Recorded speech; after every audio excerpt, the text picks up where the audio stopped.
Okay.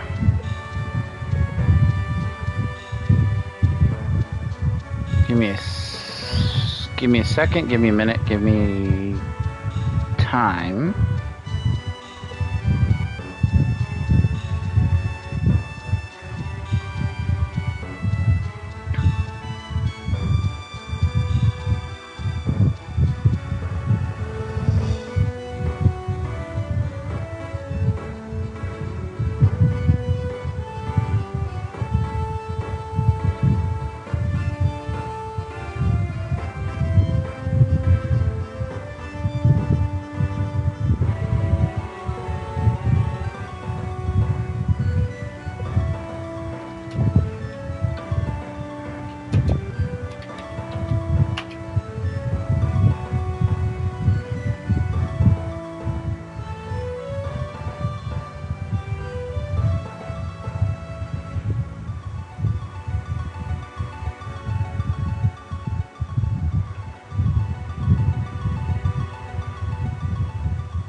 I guess that's how you do it.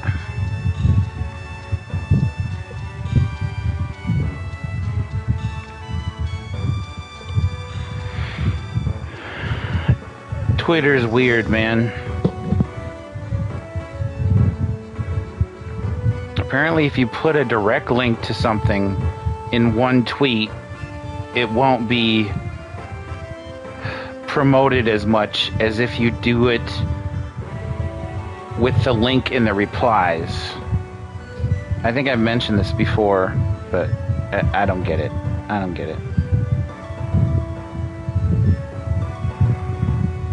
One day I hope that Twitter comes back into more logical hands and we get something akin to what we had before.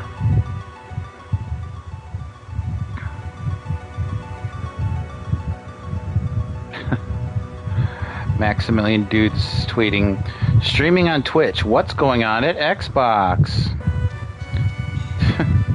Nothing is going on at Xbox.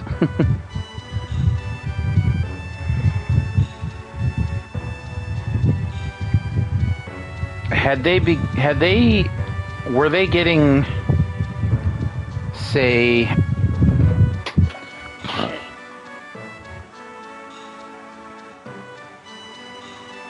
$10 to 20% less criticism than they are for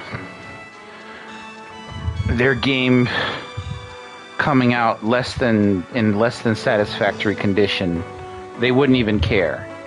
But because it reached a certain level,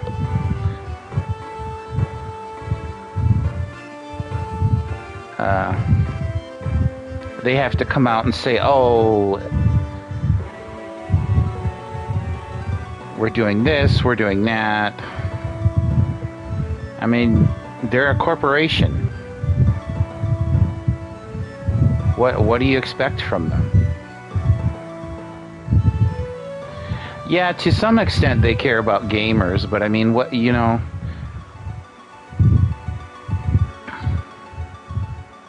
who's running the show these days? I forget his name.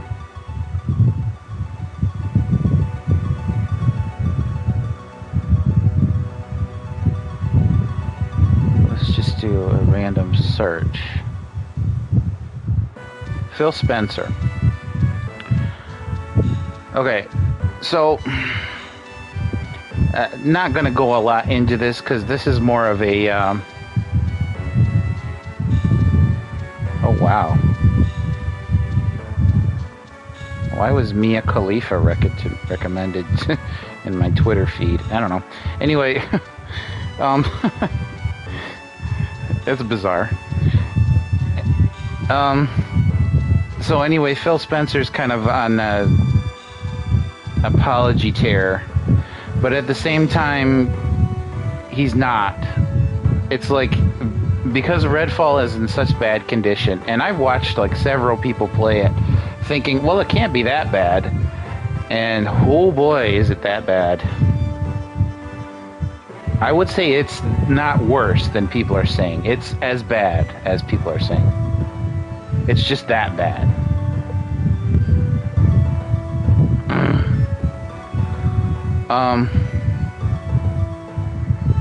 But you know, he came out and he's like, "Oh, I'm blaming myself," you know, and yada yada yada, and stuff that might be endearing to some people were it to come from a normal human being. But then he goes on to say that, you know, just because we have great games doesn't mean that we're the best company in the world, or that, you know, or that, you know, he said, I think specifically he quoted like Starfield, saying that even that if that game's 11 out of 10, that still won't make us number one. Like, yeah, okay, maybe, you know, but why not? Why not try? Why hold yourself back? You know what I mean?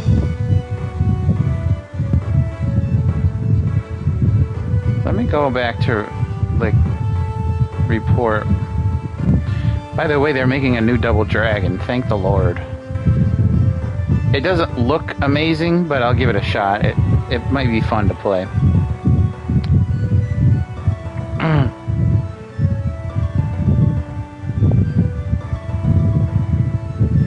First, I shared this story. Xbox Phil Spencer addresses Redfall's poor launch. I'm upset with myself.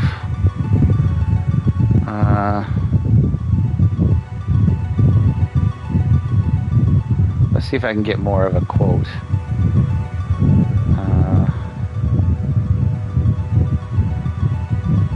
There's nothing more difficult for me than disappointing the Xbox community, and just watch the community lose confidence, be disappointed. I'm disappointed. I'm upset with myself. We'll revisit our process back to the announcement of 60 FPS, and then we weren't shipping 60 FPS, and that was a punch in the chin. Rightfully, a couple weeks ago, the critical response was not what we wanted. Sort of brackets, I will pick myself up. What can we learn? How can we better? How can we better? Okay, that's a sentence.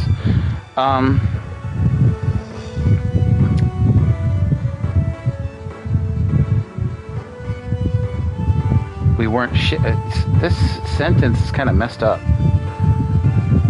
Back to the announcement of 60 FPS, then we weren't shipping 60 FPS, and that was a punch in the chin, rightfully, a couple weeks ago.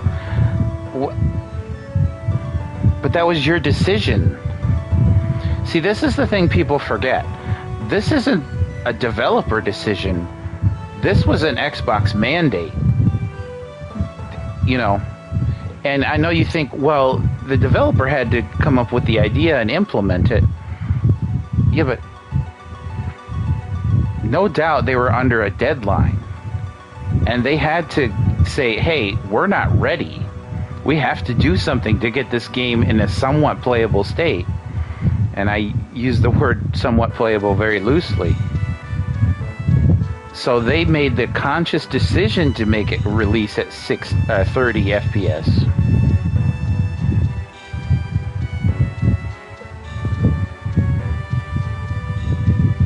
They had to have discussed it with Microsoft. I'm sure they would have wanted to launch at 60 FPS, but I'm kind of getting it. I'm kind of meandering here. Watch the community lose confidence, be disappointed. I'm disappointed. I'm upset with myself. But you you were the one putting the creative limitations on these people. You were the one saying, hey, the game has to be out by this time. And yeah, they did delay it, but they delayed it a year. A year delay or less, you know, there isn't really much you can do with a game that's been in development for years that just gets like a 10-month delay.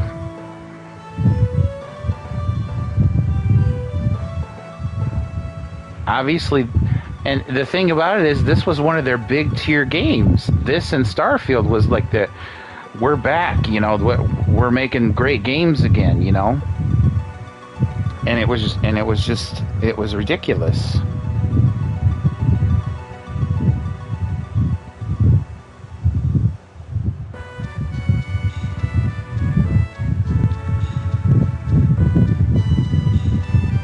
But 99.99% of the time, it's not the developers, it's the publisher.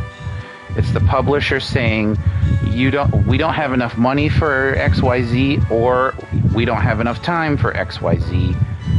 Get it done. Or it's corporate mandates from a boardroom of old rich directors who don't know what the hell they're doing.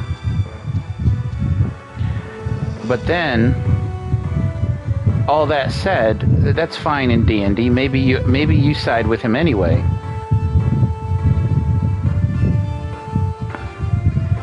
And I quoted that Forbes story, and I was like, dude, you had 10 years to turn your brand around, which is true. Almost 10 years to the day is when they retracted their DRM from Xbox One because PS4 was outselling it in pre-orders.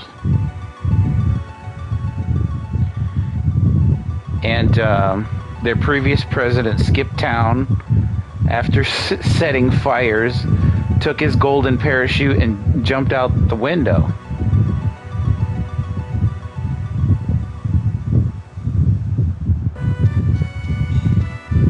So he's been in charge for about 10 years, Phil Spencer. And I said, dude, you've had 10 years to turn your brand around. You got halfway there with Game Pass and backwards compatibility, and then said, screw it, business as usual. That's how I feel. Sony and Nintendo aren't infallible, of course not.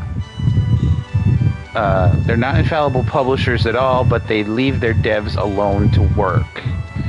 They don't keep telling them what to do all the time. They don't keep setting unrealistic goals and expectations. They let their creativity flow, and then they let the devs themselves decide how long of a time frame they need. And if they need more time, they go and tell them. And either Nintendo or Sony say, okay, we'll just delay it for a bit longer. And they do it. Xbox gives them one delay of less than a year and says, you better have it done. And it doesn't work like that. You can't make good games that way.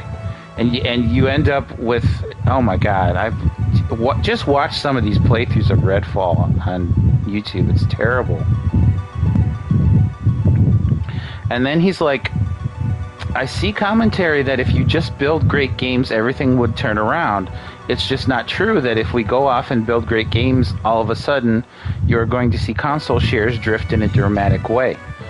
That's true, because what he's talking about is the old premise that businesses that earn the most money aren't necessarily those with the highest customer satisfaction. You can literally have the best customer satisfaction in the world and still be losing money, which is unfortunately true. I don't know why that is, but, you know, humans are stupid, and we tend to buy things that are popular and easily shoved into our face rather than take our time looking for the best stuff and, you know, make wise purchases. You know, if they released Halo, 7 tomorrow, people would eat it up, no matter how good or bad it was.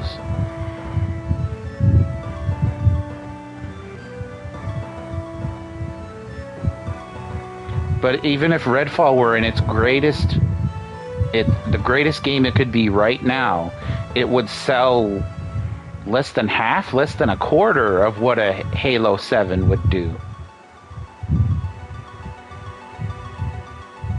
It may not even hit 1 million copies for Xbox. MVG pointed this out. Modern Vintage Gamer, I guess. I don't think Xbox needs to build great games to win the console race. They just need to build that great games. That's the bottom line.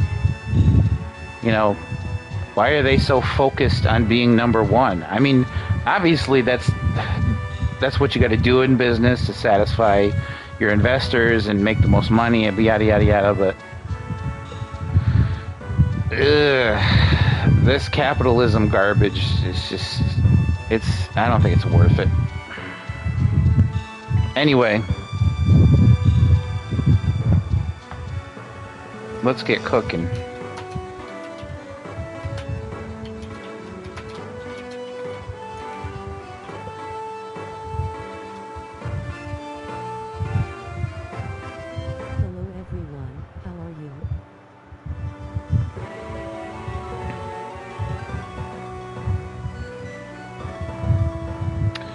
Okay. So we're going to talk more shit about Castlevania. Where's my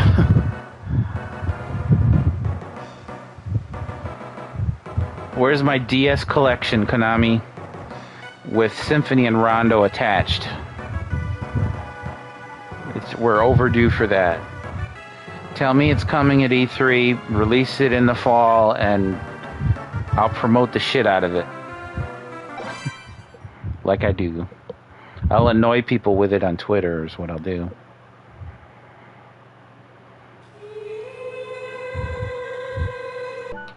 Does it really look that bad? Or is it just because I've stretched the screen?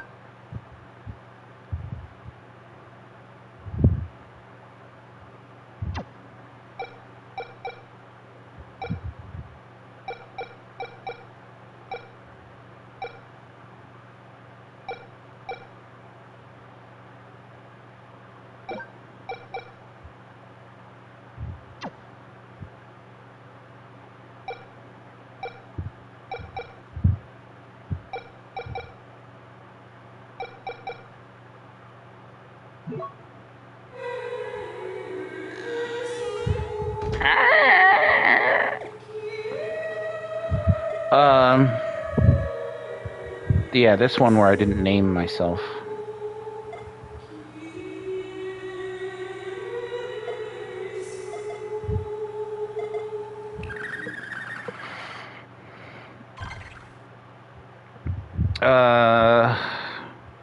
I think we just got we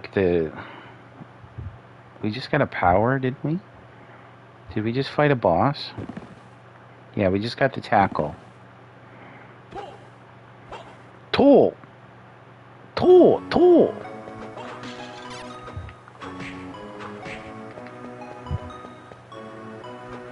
I was gonna backdash there, and then I forgot that this is Circle of the Moon and it doesn't have backdashing.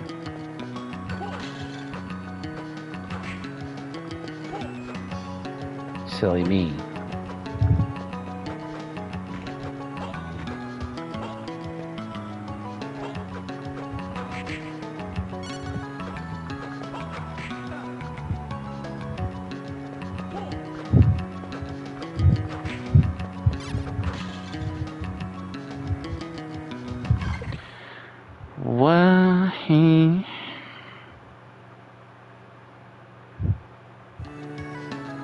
So I don't... Why do I keep feeling like I can look on a second screen and see the map? See, I'm telling you, Konami, you give me a dual screen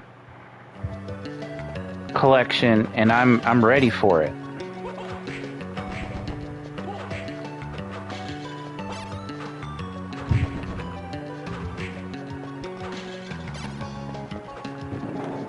There we go. No, I don't want that.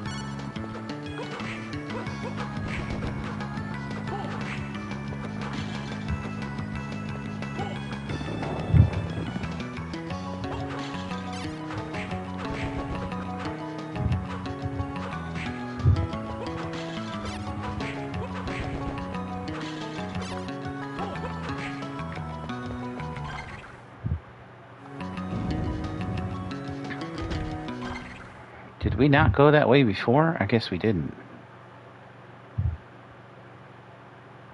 Okay.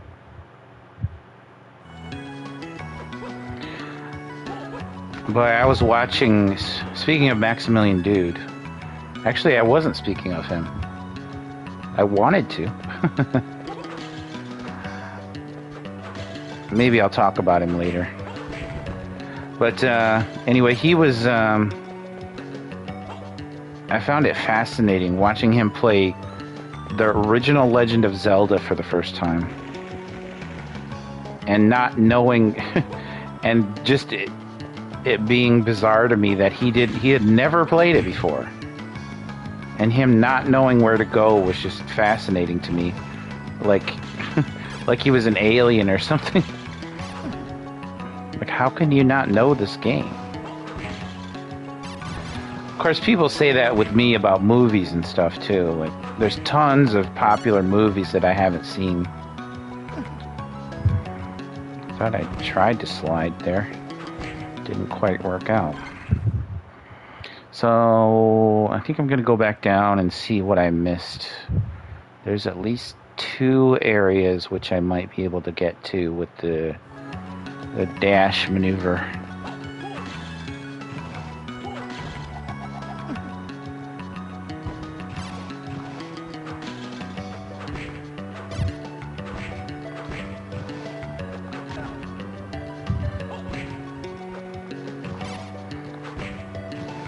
Gotta get out of the way of these bored gremlins. You're in the way, just take this spear or something, I don't know. That's it, I'm done, I'm off the screen.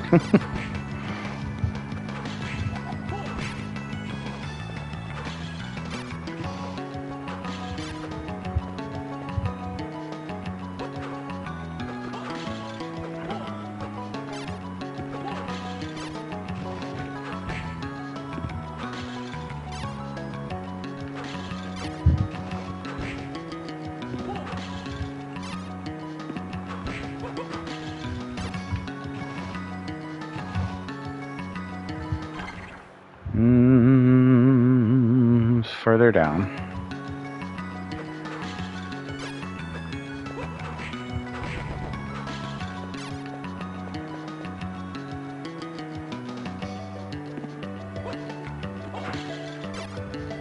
Okay. Are my hearts full? I don't know. Seems to be. Okay, good.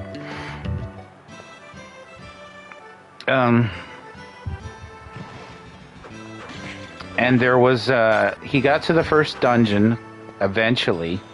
Apparently the man doesn't know what the definition of north means. Of course, to be fair, it isn't very clear in the instruction book what you're supposed to do in Zelda. They tell you to go north, then east through the forest, and he thought, oh, you just keep going east. But no, you go north. You go, I don't know.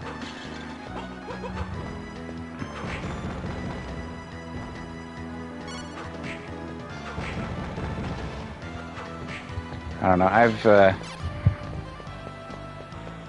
kind of teased Max about not being a big enough Mortal Kombat fan to say what the new game should be about.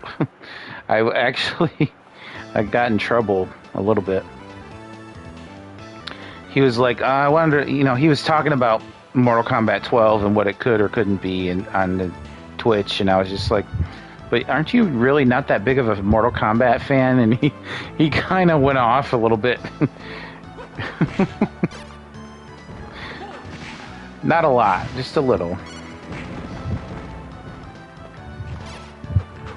Apparently he's a big fan of Mortal Kombat 10, but the irony is, I was right. He barely knew Mortal Kombat from back in the day, and mostly he was a fan of 10. He had to go back and play 9 because he wasn't that familiar with it. And then he's like, oh my god, 9 is awesome. And not like he hasn't played the earlier ones in his Yo Video Games sessions with the boys. But,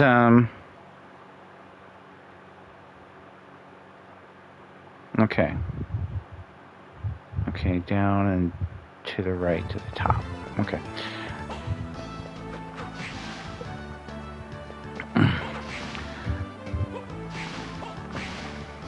But you have to understand, my brother and I were the biggest Mortal Kombat fans, like ever, like friggin' ever. My brother bought a Sega CD just for the purpose of playing the quote-unquote best home port of Mortal Kombat 1.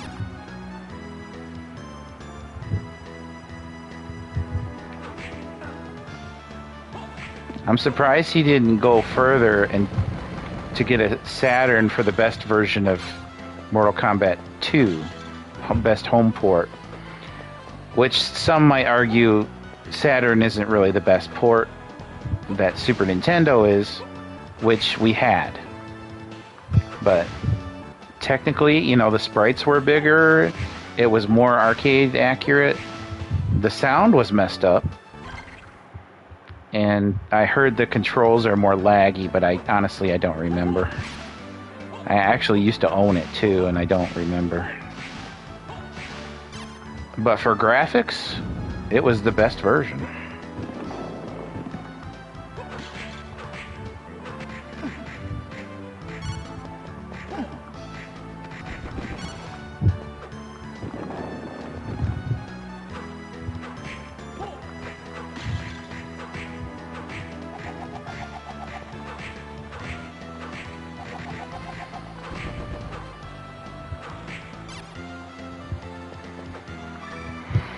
MP Max, aww.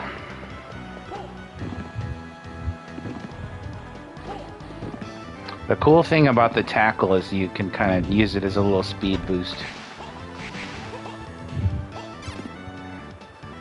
But it only lasts for a little bit, so it's probably why speedrunners don't use it.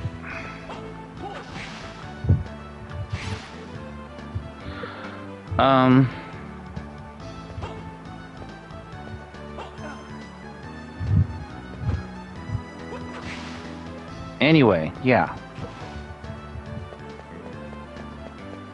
So, probably best home port of Mortal Kombat 1, probably Sega CD.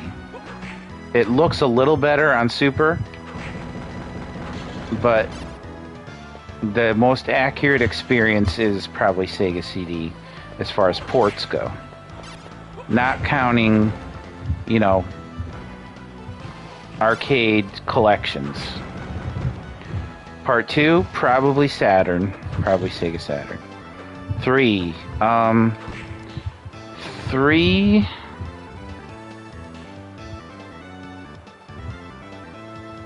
Well, PlayStation would probably have a good 3. But if you want Ultimate Mortal Kombat 3, I believe that's only on Saturn. As far as home ports, not counting, you know, again, Super Nintendo had all this stuff, but I'm talking best general experience. And then 4, I don't know. Just straight 4 would probably be Nintendo 64. Some might say the PlayStation version would play better, but I don't think so. I have a feeling it might have some kind of load times or something. Maybe the graphical fidelity wouldn't be as good. I think the N64 was underestimated as a fighting game console. It could have been so. It could have been so. But it was never really given the chance. I think it has the best version of Trilogy. Yeah, there aren't as many characters, but it has just the fastest gameplay. Even I think Maximilian Dude admits that it's the preferred tournament edition for tournament players. But he then goes on to say that the Saturn probably is the most complete game. So, anyway, but that was never in the arcade. Trilogy was never in the arcade.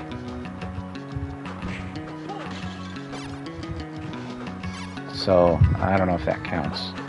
Is that what we were talking about? I thought we were talking about 4.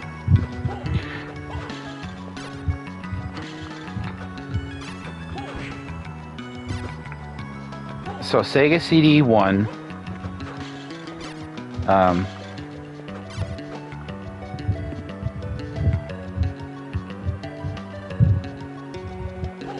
Saturn 2,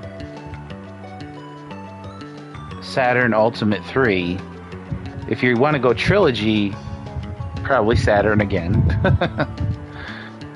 But 4 is, I would say, Nintendo 64. Unless you want something even better, and then you'd go Dreamcast.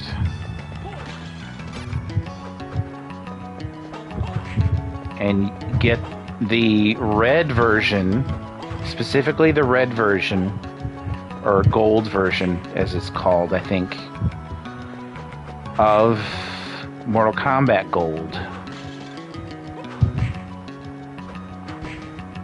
The one where a lot of the bugs were ironed out. Apparently the original copies of the game were released very buggy.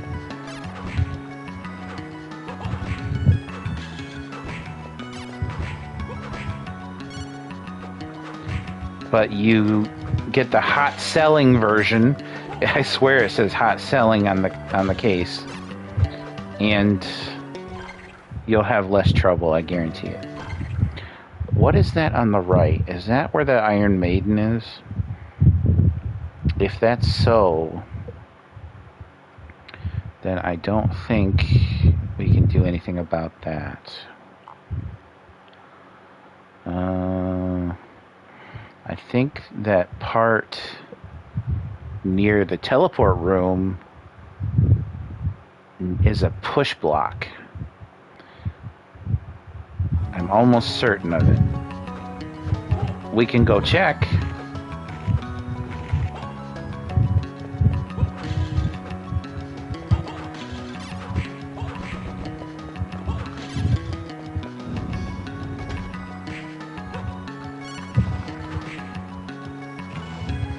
Well, there's a reason to fight skeletons. Just hopefully they give you a potion when they die.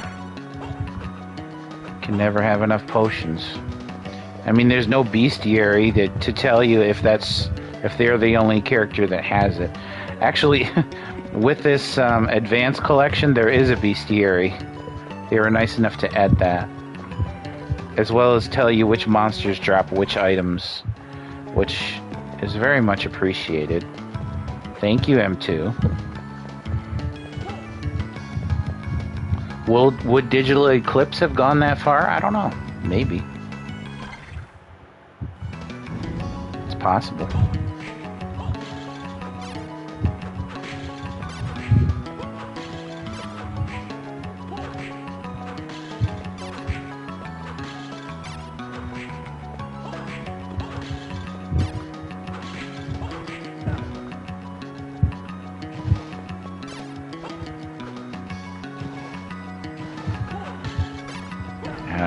Why is the bass so loud in this mix? I understand mostly what they were going for with this soundtrack, But the bass is so loud. It's like Davey 504 is playing it. Okay, so yeah, that's a push block. Doesn't do anything with the tackle, the wedding tackle. So we move on. You might be wondering why I've stretched the Game Boy Advance screen this wide. And honestly, I think it looks better. There aren't many games I stretch to widescreen, but Circle of the Moon is definitely one of them. The Game Boy Advance wasn't exactly widescreen, but it was definitely wider than Game Boy Color.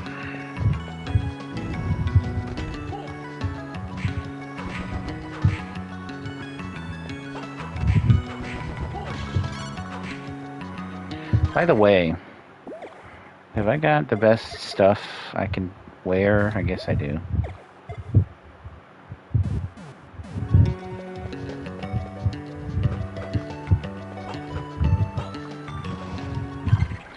So where to next? Up doesn't go anywhere we can go. So maybe right?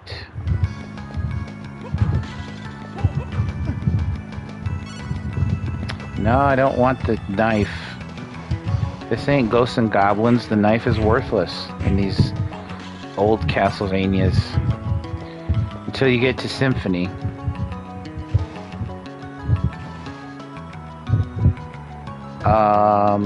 I think we should save, though. Why not?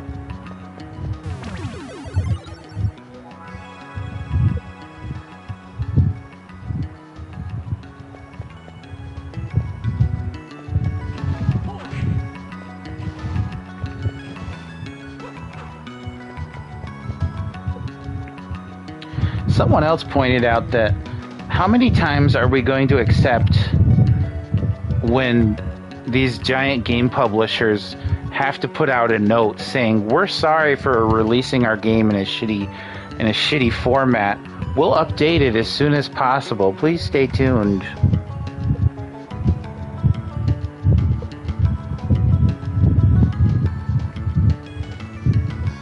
I retweeted a guy who posted 4 of those from different companies. And I'm just like, how long do we have to keep doing this, you know? Until they get the frickin' point that you have to release your games finished. Back in the day, it was the exception, not the rule, that you release your games unfinished. And it sucks for collectors like me, people who might want to own these games, is that, say in the future, let's say 10 years from now, maybe 15, if you want to play, say Redfall was updated and it's a really good version in say 5 years from now or whatever, and then like 15 years from now you say, oh, I like that game, I want to boot it up again, and you get to it and the online doesn't work.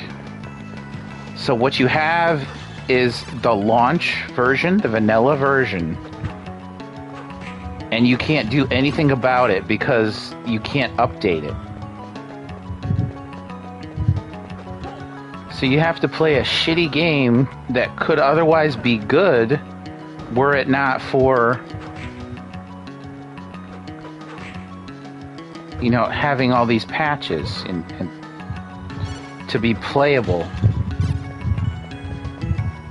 You can't access the patches because the online is gone, so you're screwed.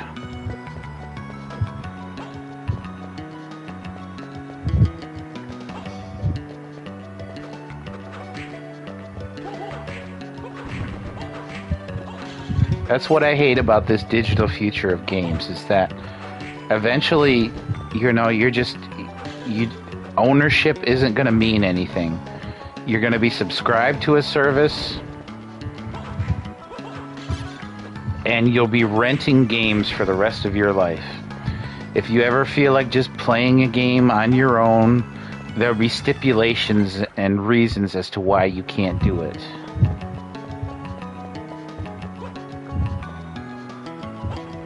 I feel like I took damage just clearing out that room.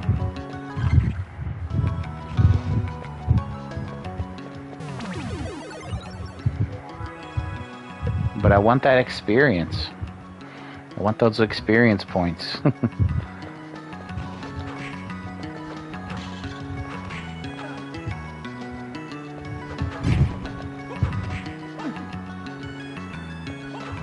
Stop axing me.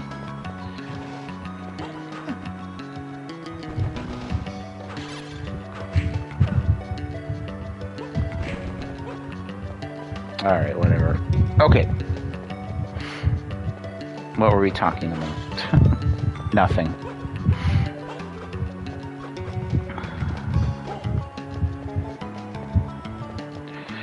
And, I appreciate the convenience of having a streaming game service when it works.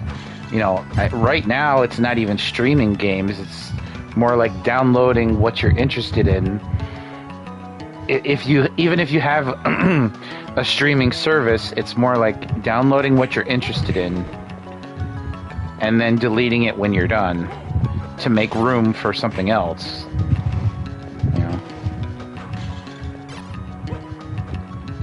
I thought,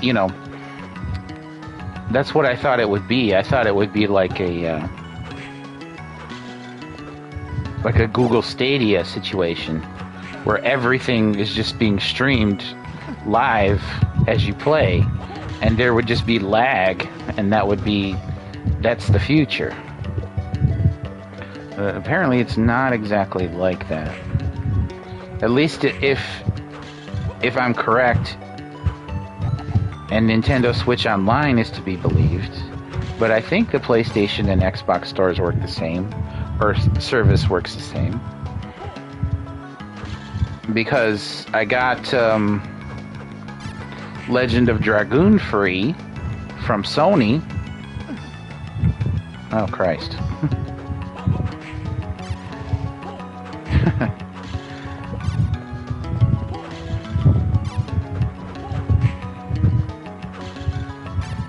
And I don't even have the Sony service. But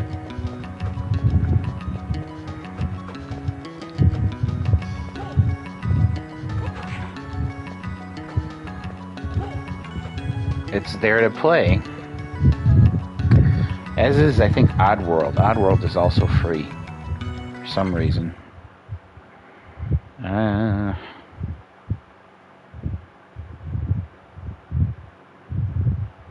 Was there...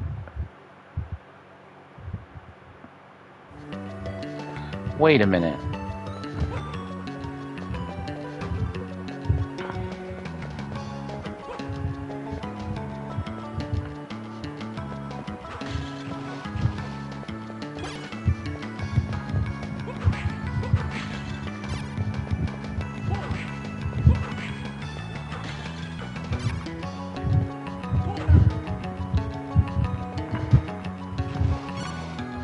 Oh, bronze armor. Hell yeah. Go up 20 defense points. Gotta put that on.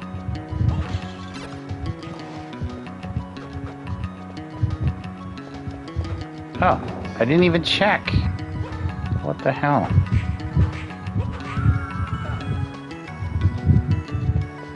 There's that painting again. I guess it's somebody naked holding up an angel with a demon face in the corner. I don't know. I can't make heads or tails of it. Here's a goat guy pushing or trying to pull off the person's clothes. You got me.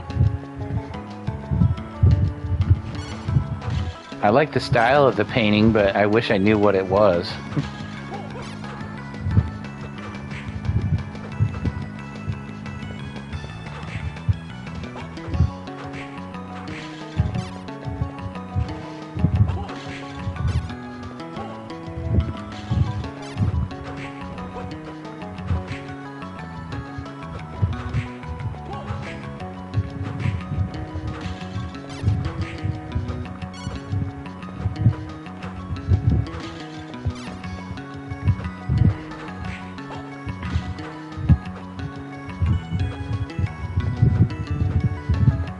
Oh, good.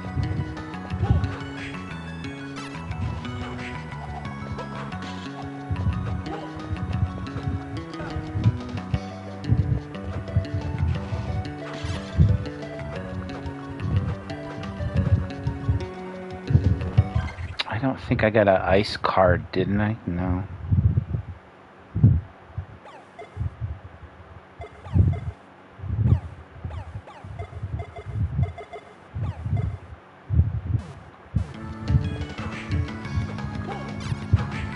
If I did, I would use it to climb those brains.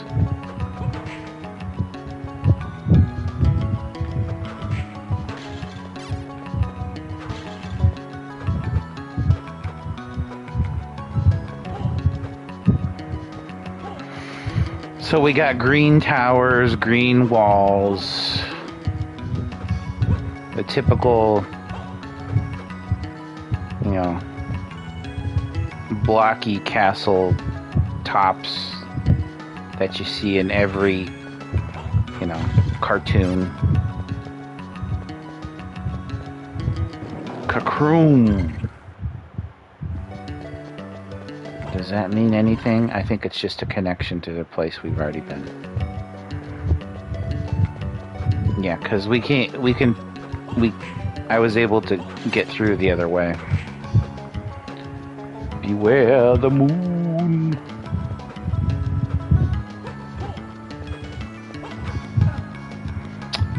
Damn it, lightning boy. Get out of here.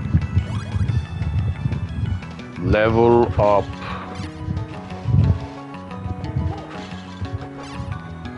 Rise from your grave. That was always so muffled to me, at least in the arcade version. On the Genesis, it's like, rise from your grave. But in the arcade, it was... I mean, he could have been saying anything. Fries from your grave. Fries? In here? Anything? Nothing?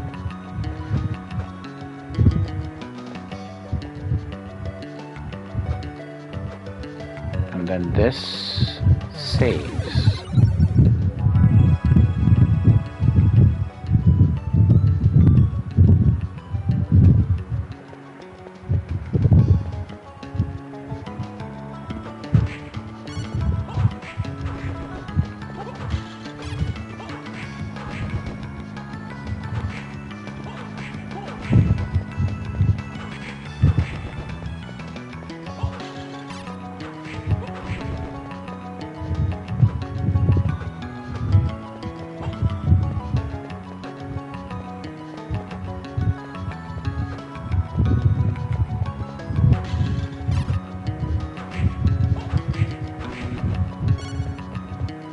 I think those faces on these columns might be sort of a callback to the boss in the Genesis version.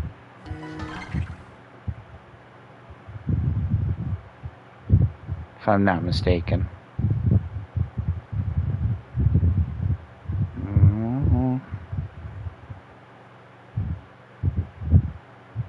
I don't know. I could be wrong.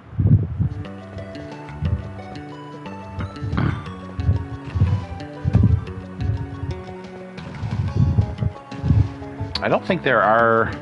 I mean, this game is full of, like, recycled stuff. I don't think there are truly completely original enemies. Maybe if you count some of the were beasts, like Bear. But then again, those were taken from the 64 games, so of course they were made by the same the same developers, but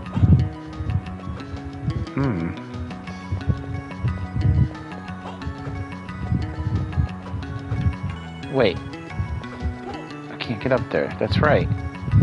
Where do I go? Shit. I'm lost already. I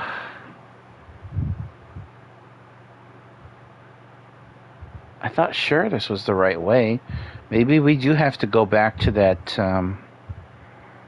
area down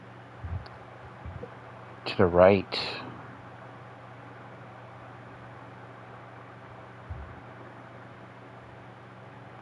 Wow.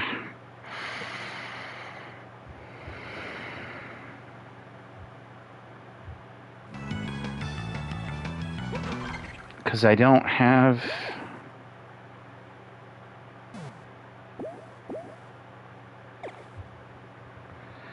dash boots, double tackle. I don't have the wall jump thing. Why do I not remember where to go right now? That's highly unusual.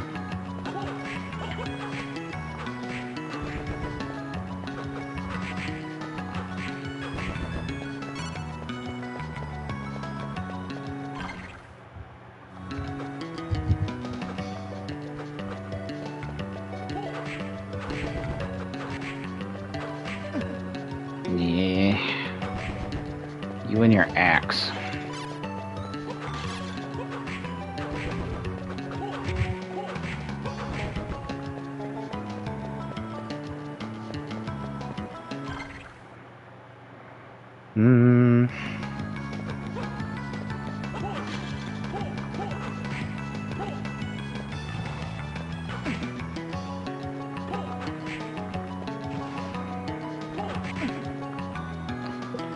Why do those bearded monsters spit balls at you? They spit their gray balls at you.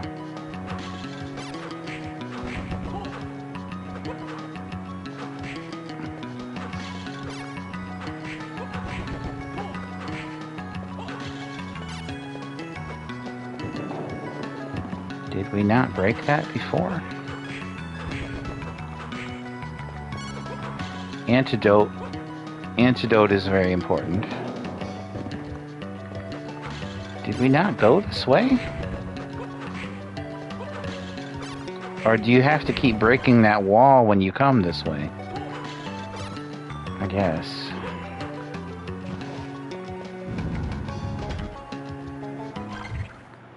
Okay, so just down here.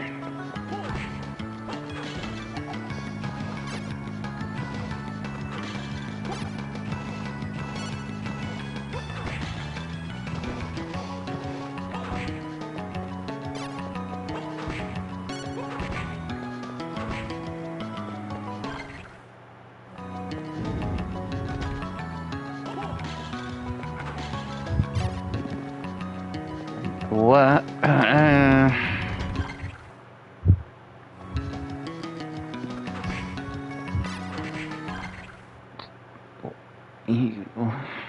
Did I forget something? Why? Wait a minute.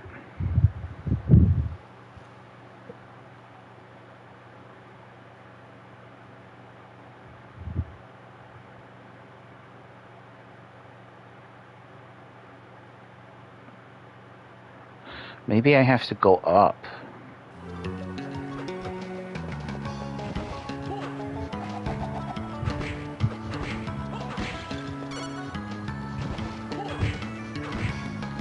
Damn these gremlins.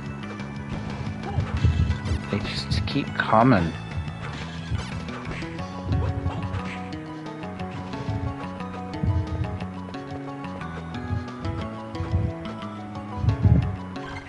Okay, so we're going up.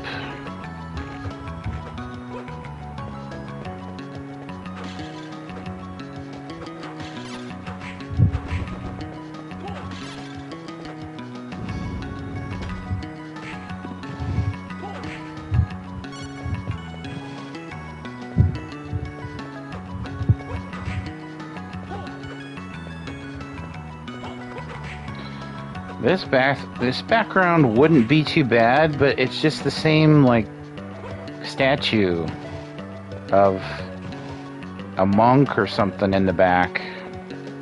Go down further, there's another monk statue. Hey, there's a third one down there. Isn't that amazing?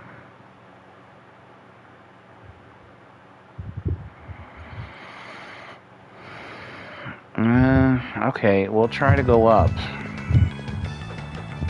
Maybe all I needed was the double jump and to get up there.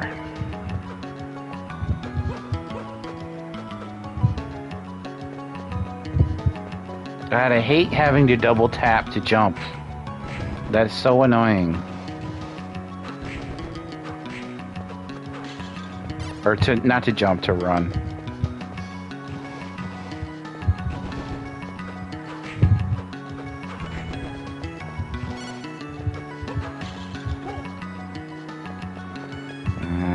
Hearts are full.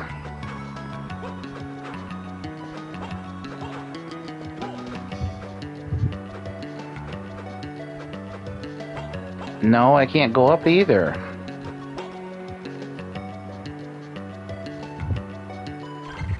What? I'm forgetting something. I have to be. Maybe maybe to the left there's a boss room then.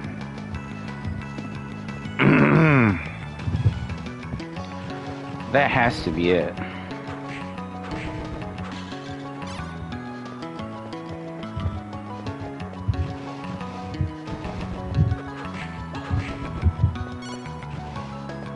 Alright, so we'll save and get to the boss room, I guess.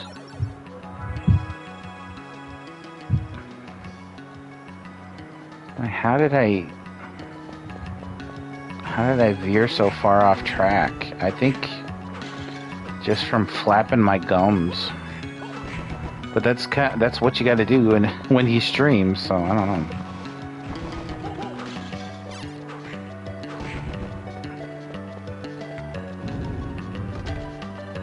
I guess I can kind of see how other streamers might get distracted so easily in a Metroidvania. That's another game Max didn't play before, Super Metroid. He didn't play Super Metroid, he didn't play Mario 64, and he didn't play Legend of Zelda 1. That's cool that he's catching up on this stuff. He's certainly making a splotch on... Splotch? He's making his splotch on Twitch. Symphony of the Night was another one where he played and it was like all of a sudden it became like the number 10 game of all games being played on Twitch because he is that huge. So, bless his soul for that.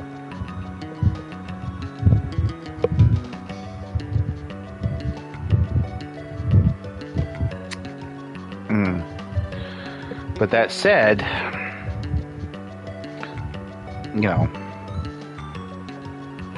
I don't know. For me,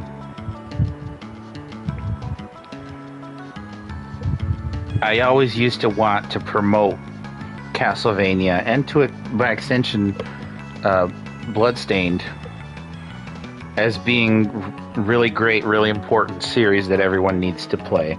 And they are. But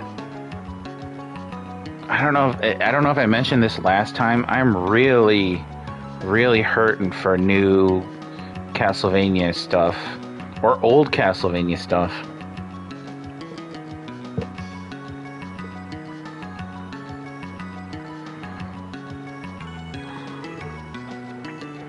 I'd be good with a DS collection or something, or even a 3D collection.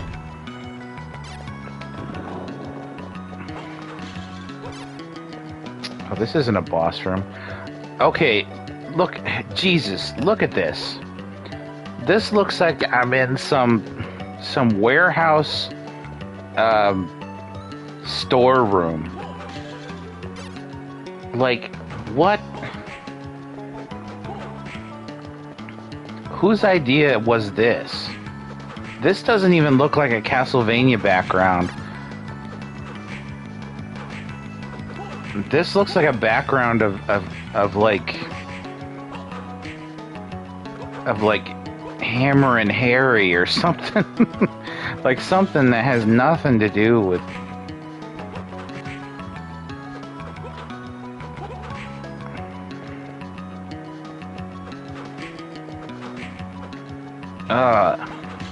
Even the green girders, like, ugh. Why would you make your game look like this? Whose idea was it to make their game just this hideous?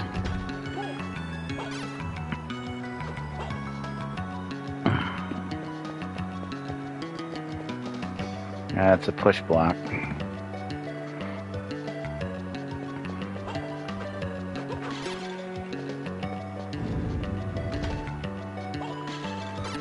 And I would go back there to defeat more enemies for experience, but I don't want to deal with a bunch of ectoplasm respawns.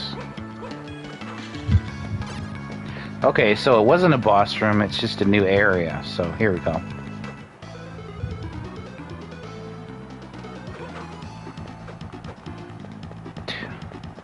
This song is so weird.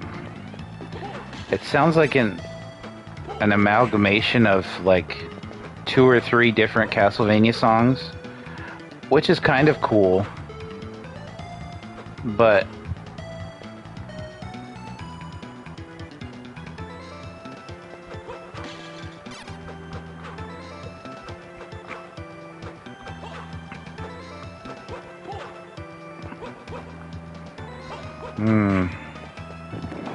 the Medusa heads don't look bad, but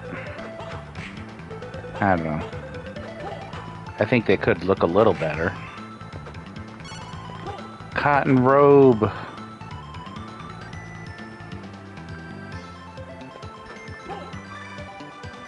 Heart max.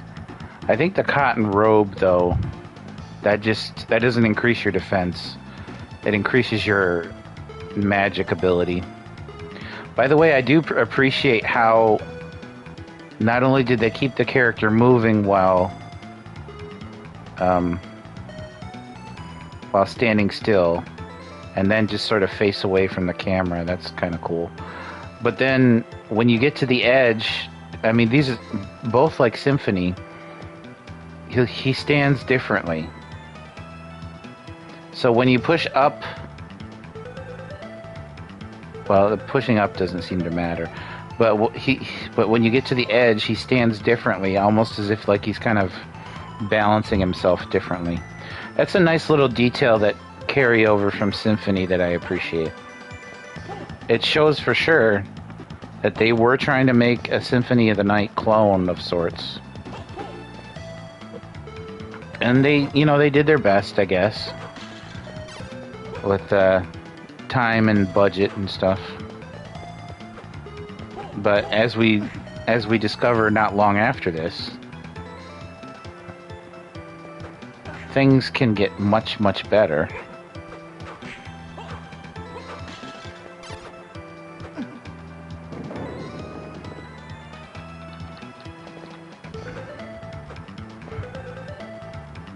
Okay, so should we look at the whole room? We can do that.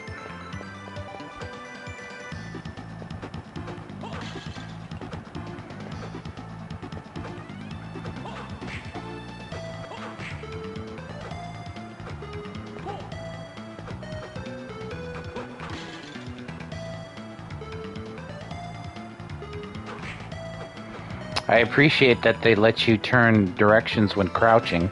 You can't even do that in Castlevania 3.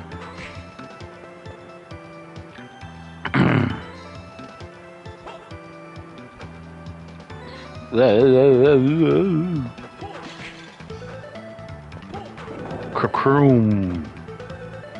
How did I know that was there? I must be a genius. Okay, so there's several exits to the room. We'll start at the lowest point and move our way upwards. See, rotating gears, you know, not a bad background. They bring the green back again, but, you know, gears are a staple of Castlevania. I think they could do better than 2 frames, but then again, the main character has a 3-frame walk, so... Oh, okay. Save point.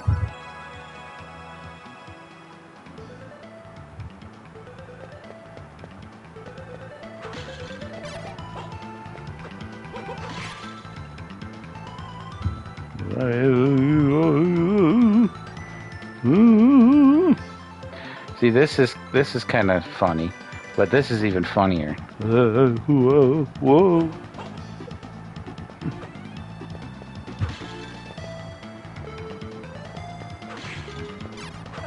Ow.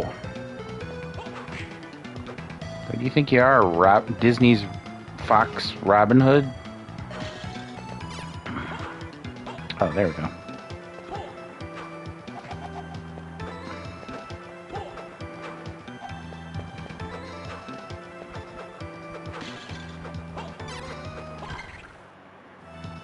Oops.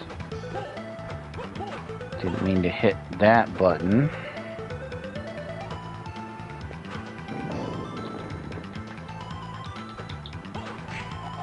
Medusas are always trying to get you stoned. What? Stop that.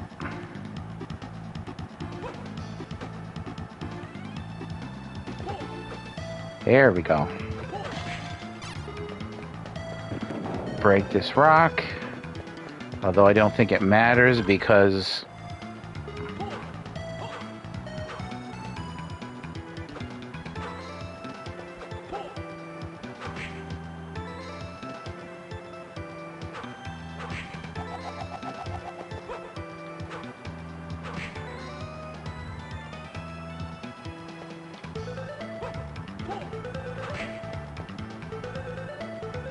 I lost my train of thought. Shit.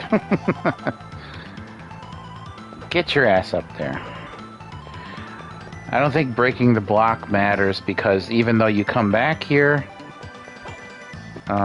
if you go back into the room, the block is back as if you never messed with it at all. Which begs the question then, what's the point of having it to break?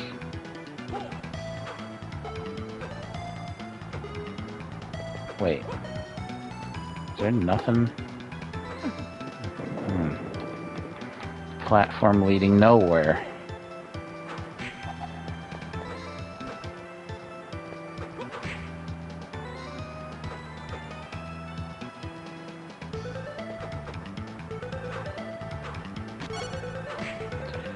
Oh, great.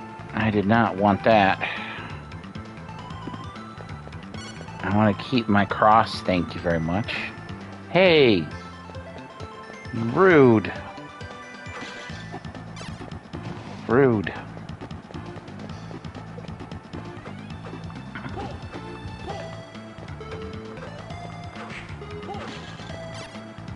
Ah!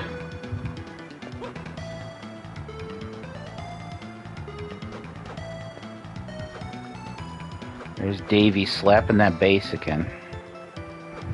Stop it, Davy. We get it. You like slap bass. Now, Davy 504 is very cool. Very cool dude. Pretty hilarious. Although he tends to repeat the same kind of jokes. But I do think I think he keeps it fresh enough where you don't get bored.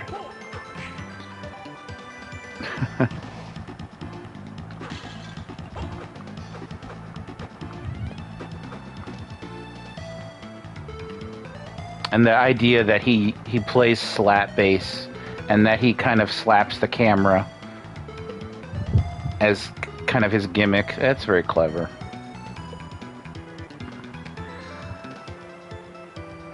But if I were to challenge him, obviously I can't play bass, and certainly not anywhere near his level, even if I could.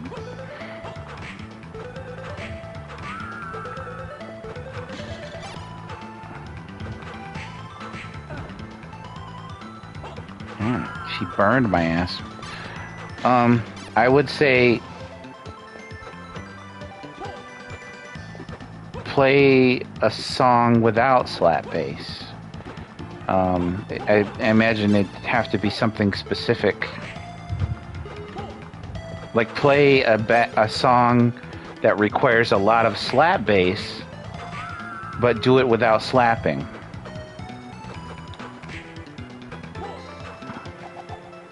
I will admit I have a bias against slap bass because I think it's a crutch. I think bass players use it as an excuse to play funk and jazz.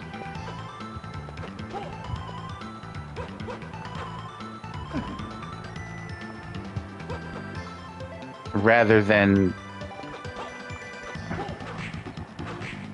showing off what their actual skill. And I know slap bass is a skill, but I mean, like, I want to see what they know about music. I don't care about their technique so much. Technique, you know, it comes and goes with people. Some people have terrible technique, but they know how to play.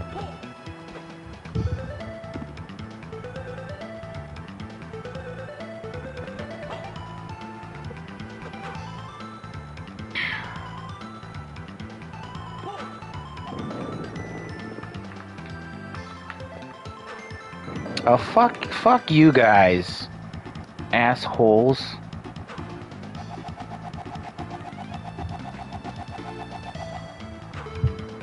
I keep this going. Okay.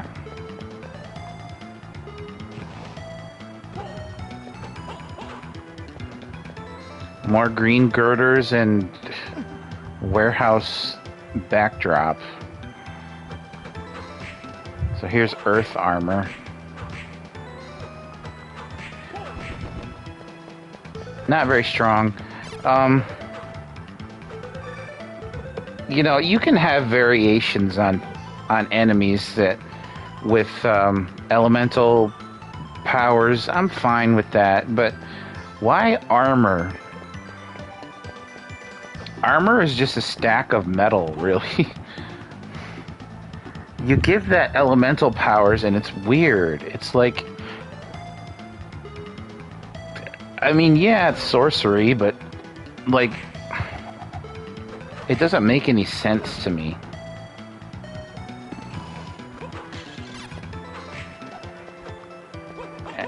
I mean, yeah, there's a fox archer. What, that doesn't make any sense to me either. Like, why is he a fox? Because of Disney?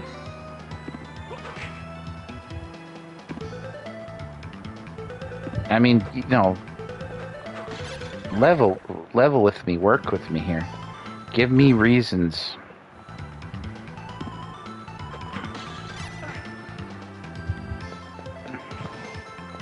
Make me understand.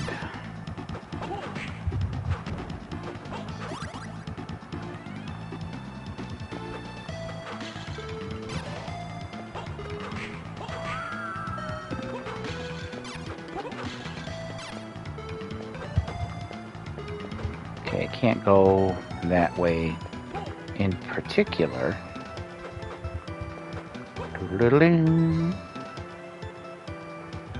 So here we got brown walls, no, brown flooring, and green pipes, like you're in a sewer.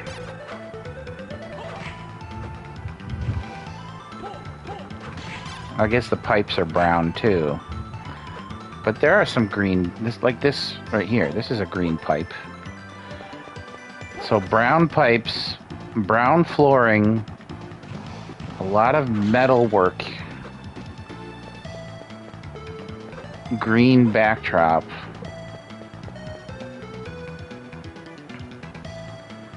You know, if ever you wondered where Dracula poops and where it goes, I think we're pretty close here.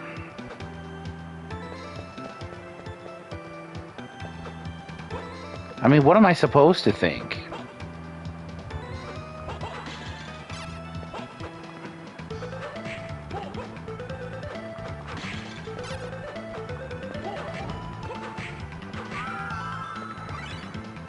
Jupiter card.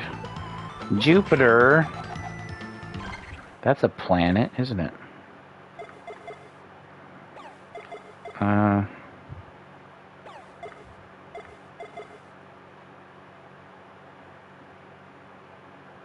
Okay, so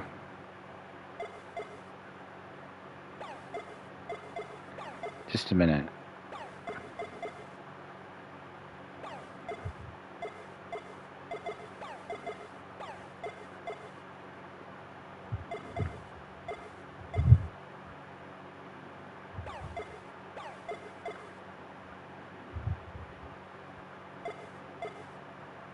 Okay, Whip is this Mercury card.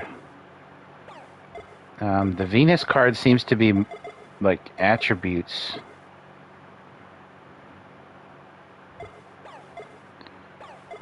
So I wonder what Jupiter does. Oh, okay.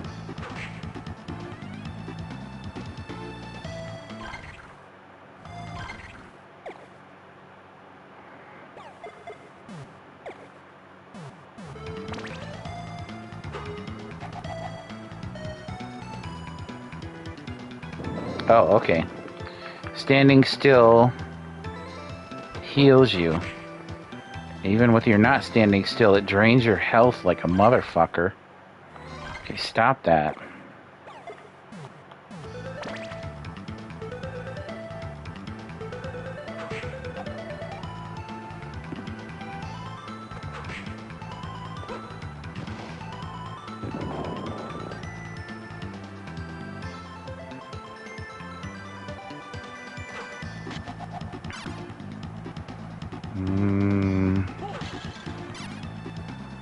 Walking doesn't do anything.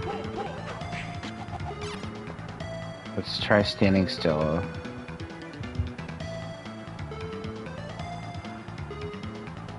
See, it's tough to figure out what these cards do sometimes. Maybe it's involves getting hit. Oh, yeah, something flashed. If damaged, the invincibility duration is ×4. Isn't that amazing?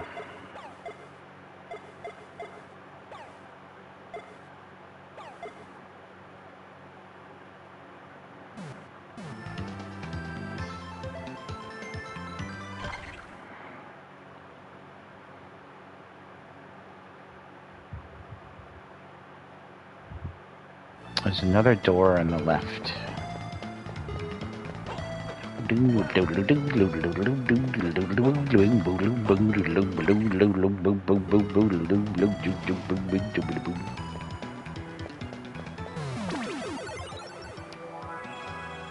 Yeah, the reason I say slapping bass fish is a crutch is because of Cliff Burton. Cliff Burton is one of the greatest bass players of all time.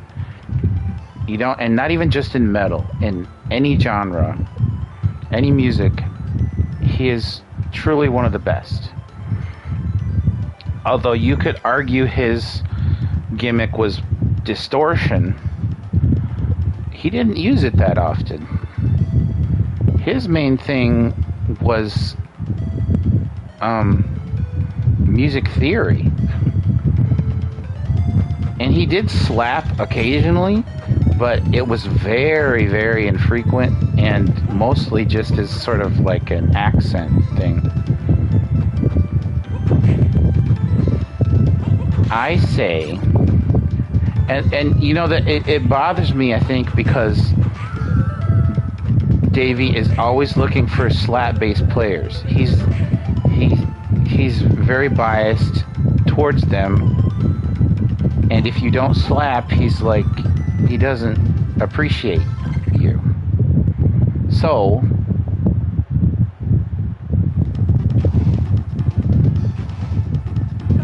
ouch.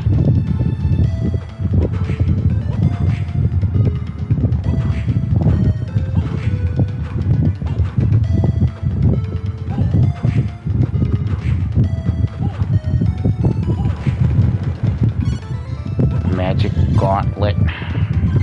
I don't think that's any better defense-wise than what I have. No, it's raises intelligence, and I'm already.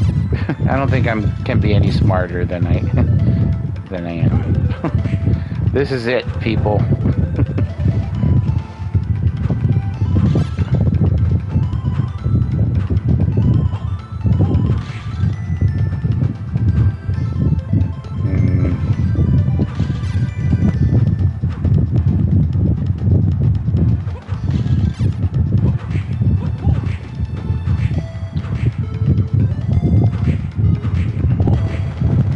I mean, you know, he will admit when bass players are good and they don't slap, but at the same time, he has so many slap players.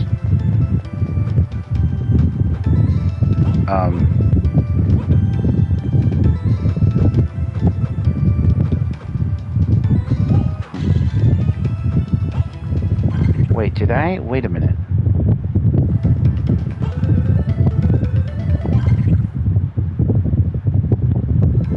Oh.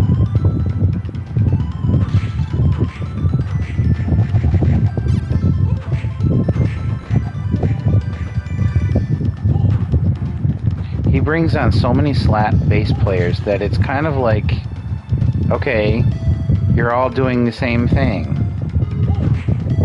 Great. I mean, that's just how it feels to me. It would be more interesting to me if someone didn't have slap bass technique but had their own unique technique. Maybe a technique that nobody ever did before. And you're probably thinking, well, what other technique could there be for bass playing? I don't know, but I'm always looking for new musical ideas, and slap bass just sounds like something I've heard before. A lot of people do it. A lot of people are great at it, but it always, you know, I never hear it for genres other than like funk and soul and R&B and, you know, it's always to have, you know, groove or bounce to a song. It's never, you know, used creatively as far as I could tell otherwise, which is why I'm really interested in, you know, future Love Bites music, because I feel like their new bass player, who is a slap bassist mostly, I feel like she can have a lot to offer Love Bites in her slap style that maybe we haven't heard before. And she kind of does a little bit of it on the Judgment Day title music song, the self-titled Judgment Day song. She does a little bit in the intro and outro, but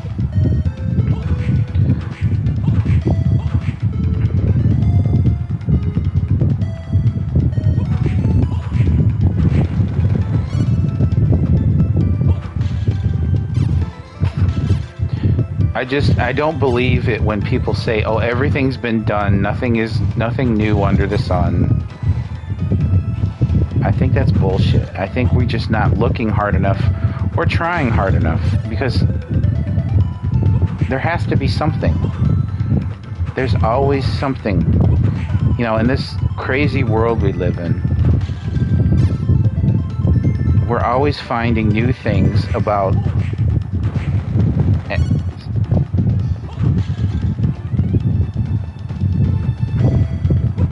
other stuff, you know. I just don't feel like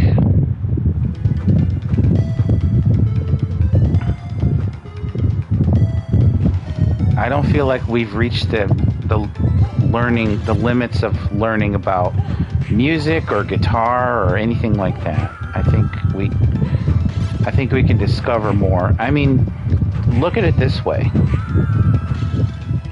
Before Rage Against the Machine existed, we didn't know that guitar could sound like it did. I'm sure someone had their ideas,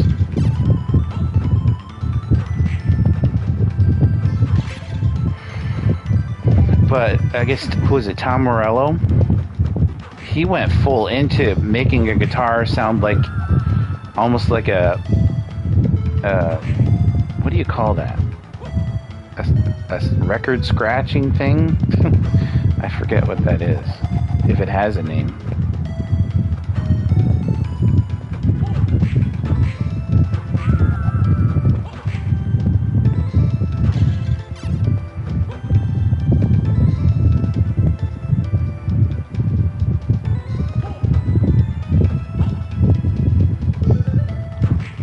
Whatever it's called. He did some amazing things, and I don't really like Rage Against the Machine music all that much, but I'm just fascinated with what he did with guitar.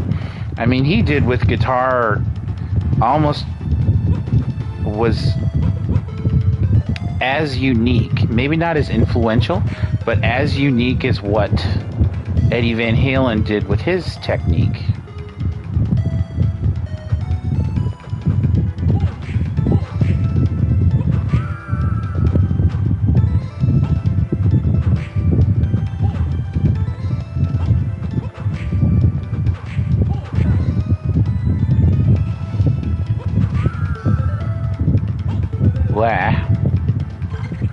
Okay, so, okay.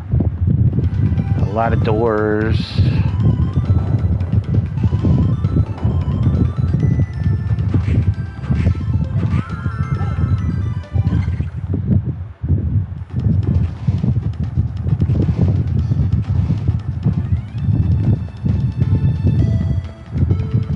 We'll start at the lowest one.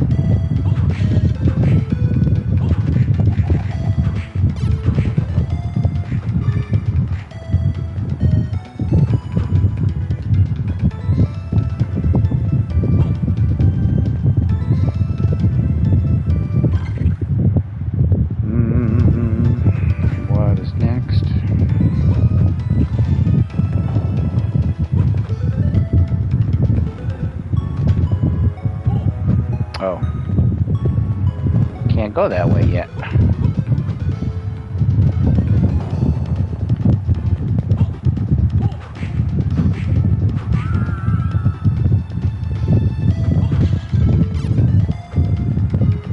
So many of these green and brown backgrounds.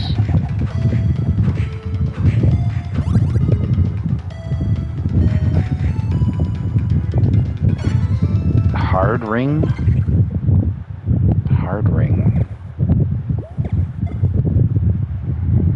Raises defense 50, but lowers attack strength 15 and lowers luck 10.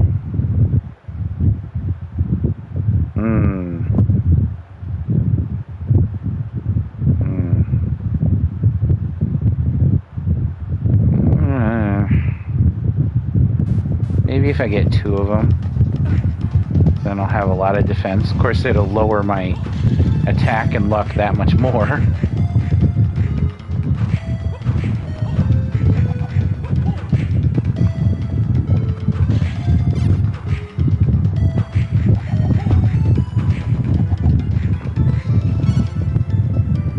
Another silk robe. And heart.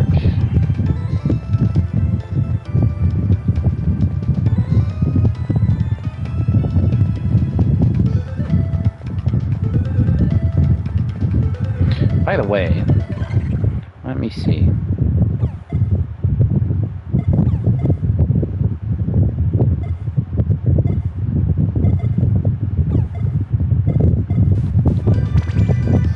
Let's see how slow this is. 3, 3, 3, 3. Boy, that's exciting, ain't it?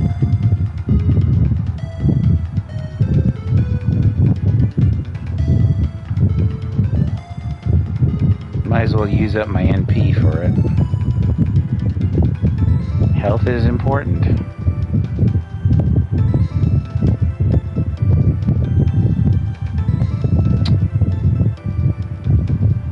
I will try to get another health hard ring, though. I mean, why not? Let's see if we can do it.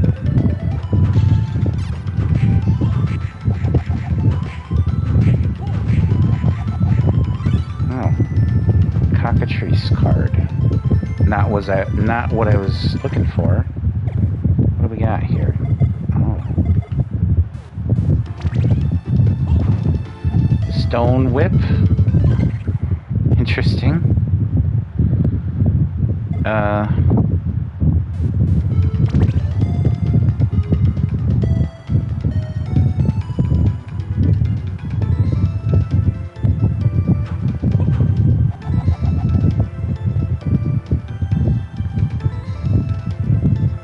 Oh.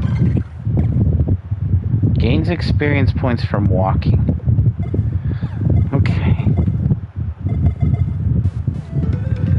And this one? Oh. Super defense. Transforms into stone and becomes invulnerable. Okay.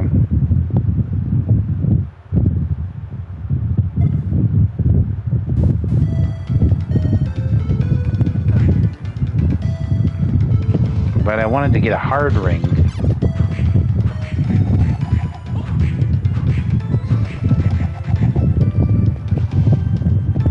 It's kind of hard getting a hard ring.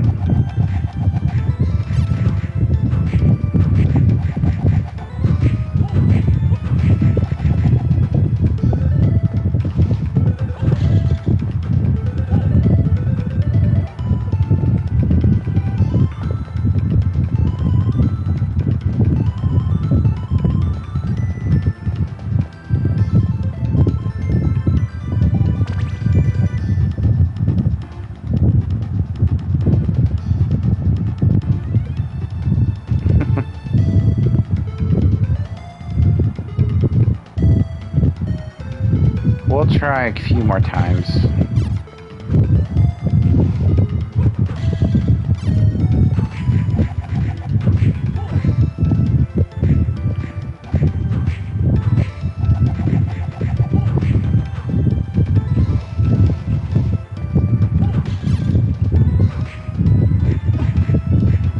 I swear I press these buttons and they just kind of don't do anything.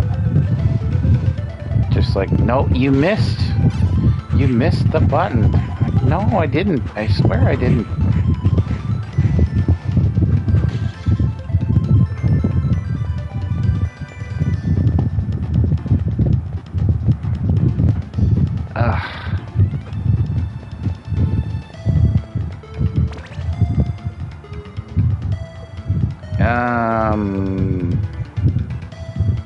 We'll try 2 more times. And then if it doesn't work after 2 more times, we'll try a 3rd.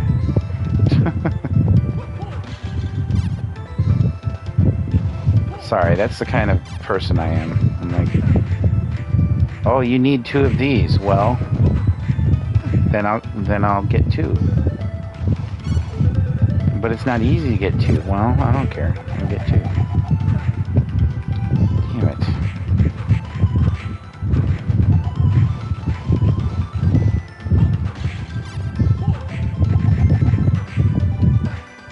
I swear I pressed the whip button and it's just like, no, you didn't.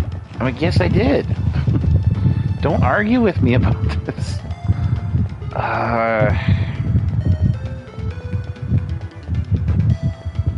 The game is like, well, maybe you tried, but you didn't do it good enough.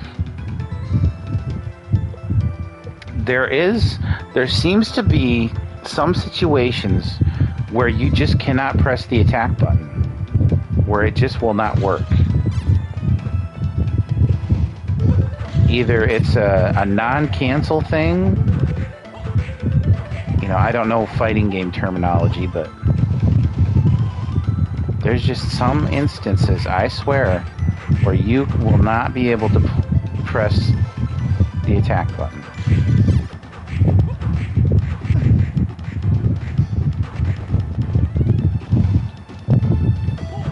That's the axe, right? Yeah. Okay. One more try, and then if not, one more try.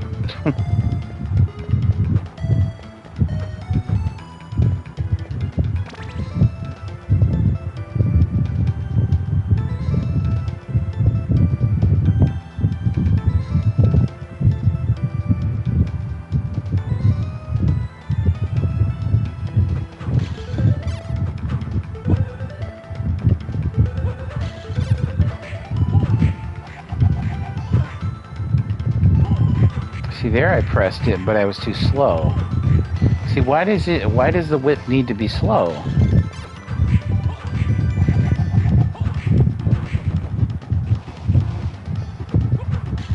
That's my question. Why does the whip need to be slow at all? Why can't it be faster?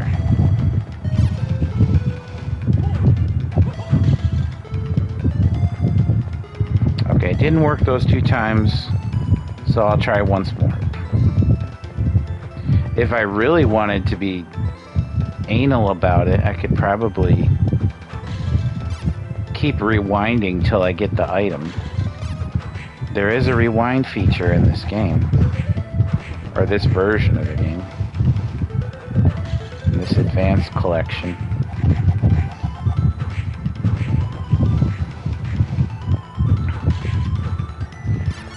By the way, I don't know what you'd call a DS collection. It's one thing to call this an advanced collection, because the games were on Game Boy Advance, and although Game Boy Advance is copyright, the word advance alone isn't. But can you really call a Castlevania DS collection DS collection? I think that might be pushing it. Maybe if you called it Castlevania Dual Collection, but then people would assume that there's only 2 games on it. I don't know the answers. You guys come up with something cool, and I'll think about it. There it is. Hard ring. I hate to lose attack and luck.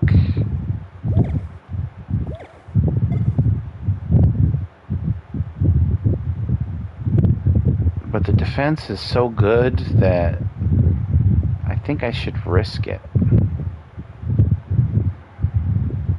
But I'm sure we'll get something better, you know, anyway. I mean, 410 defense. I mean, come on. Can't go wrong.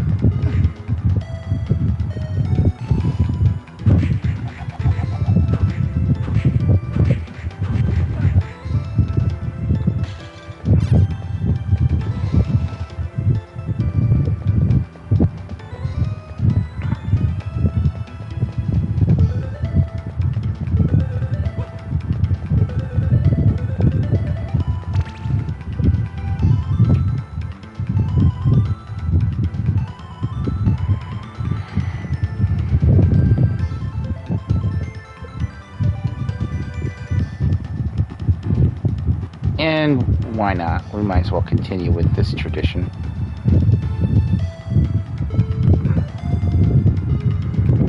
So I forgot what I was doing.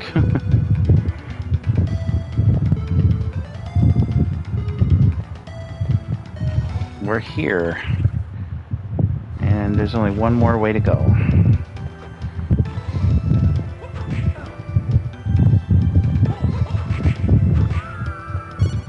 Hey, I got a stylish suit. Pretty sure that's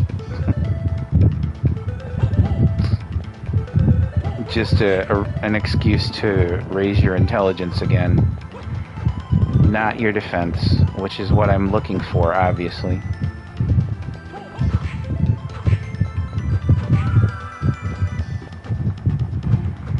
Oh, now I can't get up there. I've got to go through this door to get up there. See? See?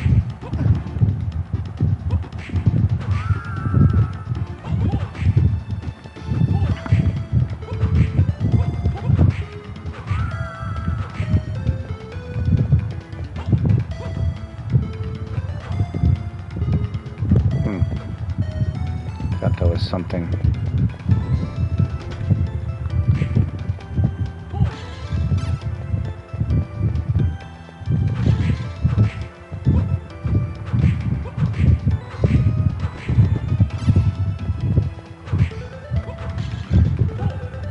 Earth armor. And that's another thing. They fill these hallways with the same monsters, especially these long ones. They just keep repeating them over and over and over again.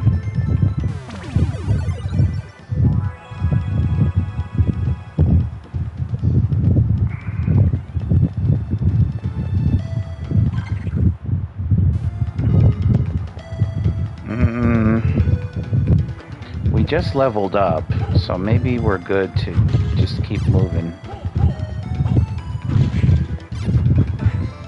Hey! Rude.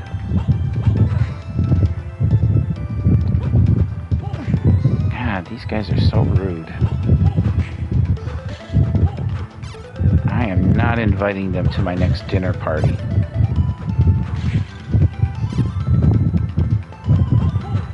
Kakroom!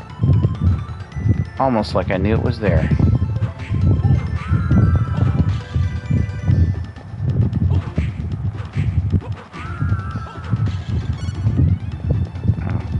Suit is so stylish. Stylish like Billie Eilish.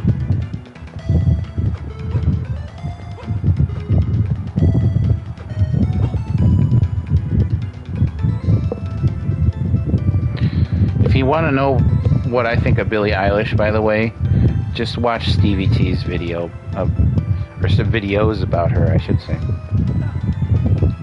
Damn you, lightning thunder demon. He's called a thunder demon, but he throws lightning at you. Well, I guess that's better, because if he were a thunder demon, he'd probably be farting at you.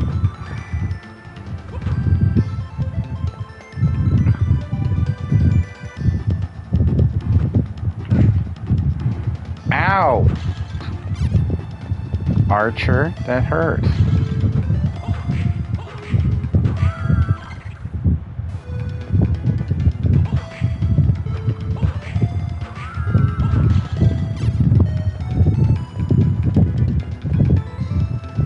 I'm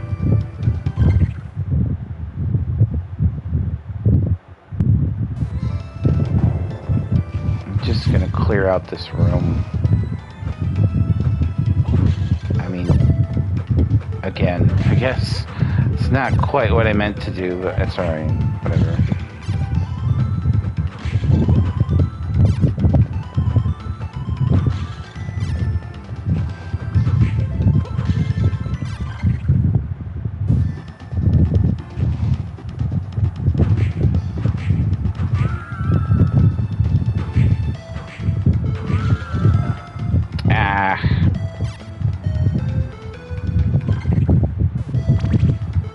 Let's do the thing.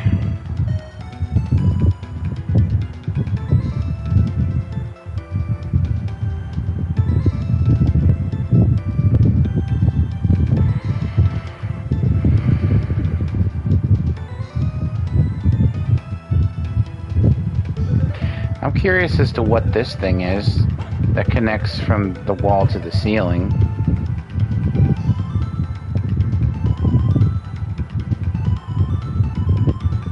You know what these brown pipes remind me of, though? And it's not anything gross.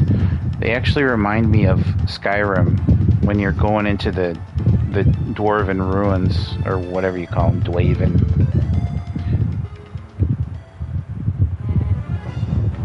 Oh, hello.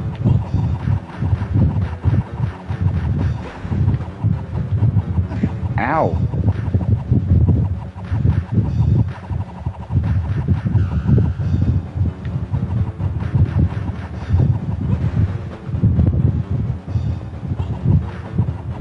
Hey, don't be gaining no health back.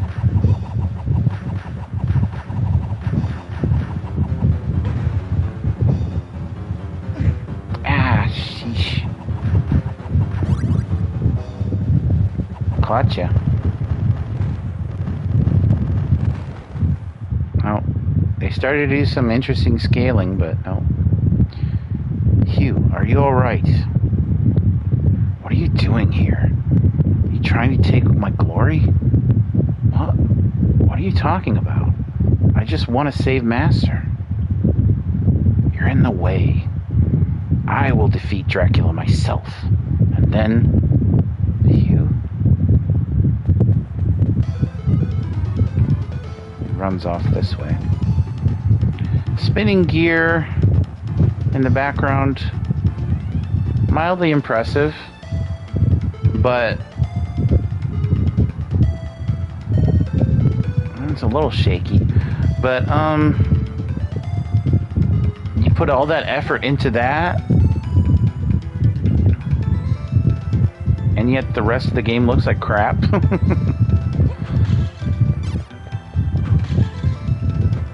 Well, not everything in the game looks like crap. Oh, kick boots. Jump against walls for extra height. Push forward plus special move button to execute. Special move button. They knew this game was going to get ported to other systems. Of course, it took a long time.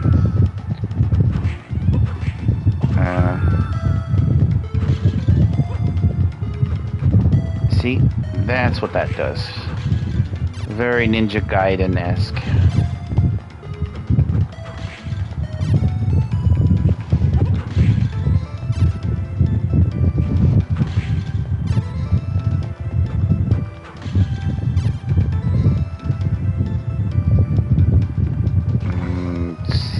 First.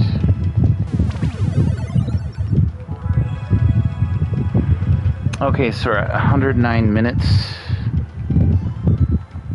Ooh.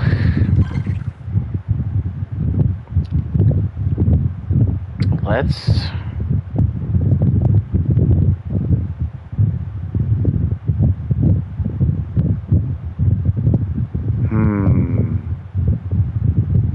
looks like I skipped a few places.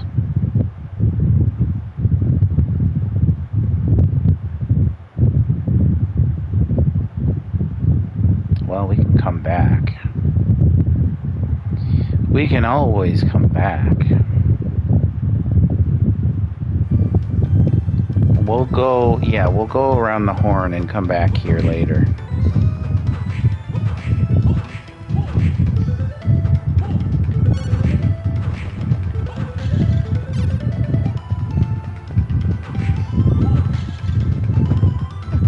Ouch.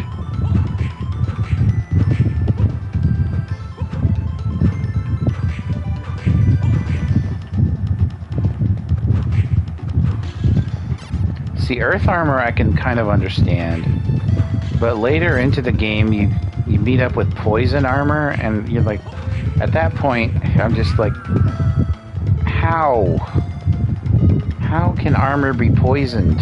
I mean, how can armor be poisoned as a sentient entity, or at least a mobile one? Like, I mean, you got the armor to move, okay, magic, but then it's like, and we poisoned it as well.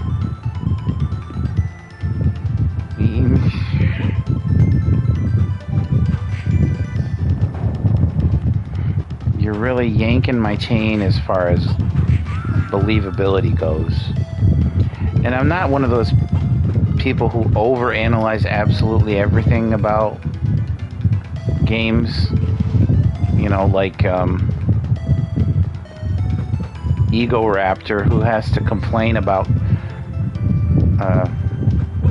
Galaga or Galaga, however you want to pronounce it, having bugs in space. Like, it's just a video game.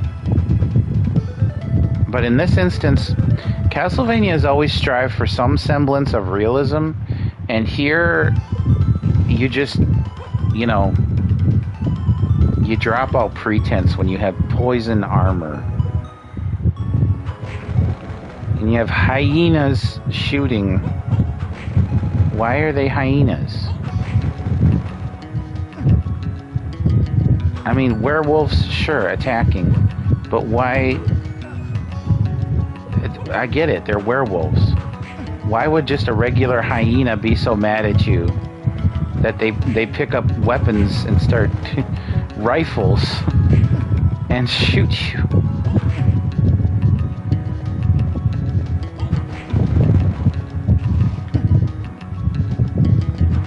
It's like Planet of the Hyenas or something. Hey, neat. That's neat. Got some meat. Also, that's another thing.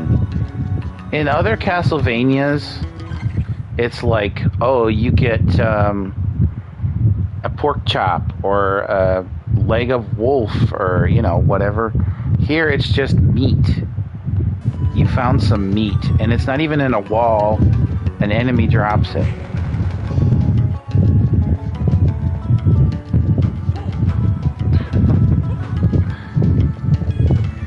In Symphony of the Night, you had full cooked turkeys.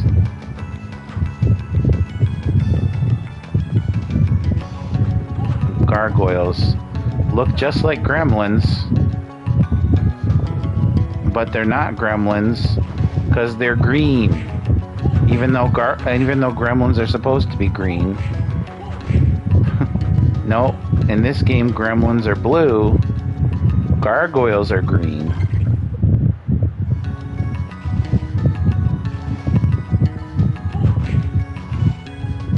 Did we blow your mind?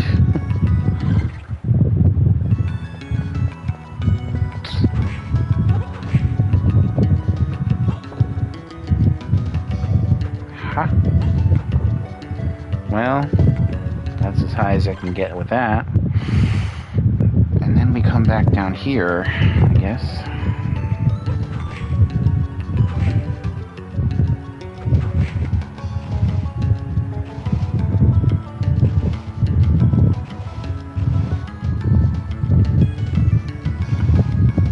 And by the way, this song is called That Sinking Old Sanctuary. We're not in a sanctuary, and we're not sinking. Like, what? Why this song? It's a good song. It's a great song. It even fits with the environment as far as sound, but the title doesn't make sense to the game. Like, what are you doing? You couldn't write new music for Castlevania?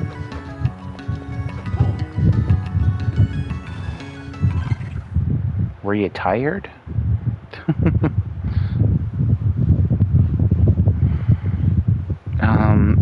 Oh, even way down there, there's at least one place I could go to that I could use the wall bounce. Whatever this technique is called. Wall jump.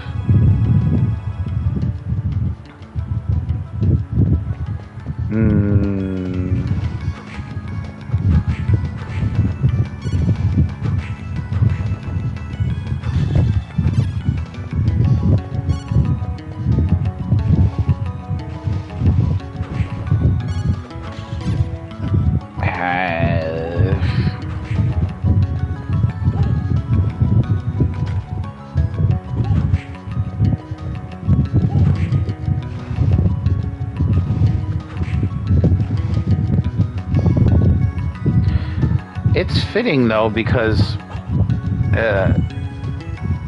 or at least I think it's interesting, rather. The original Sinking Old Sanctuary, I believe it was played in level 2 of Bloodlines in the Atlantis Shrine, which, you know, cool.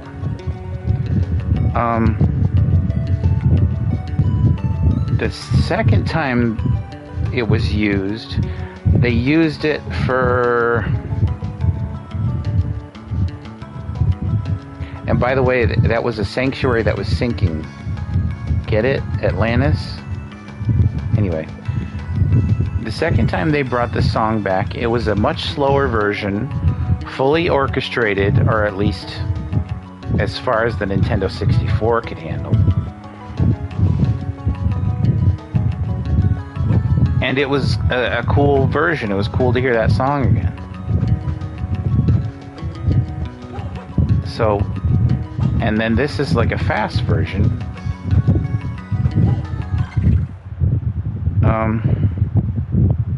So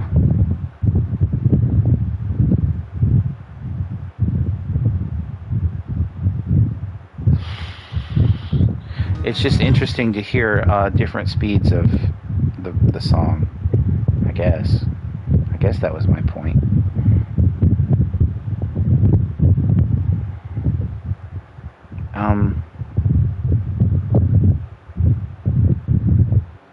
Before we go back to the beginning, zoop, zoop.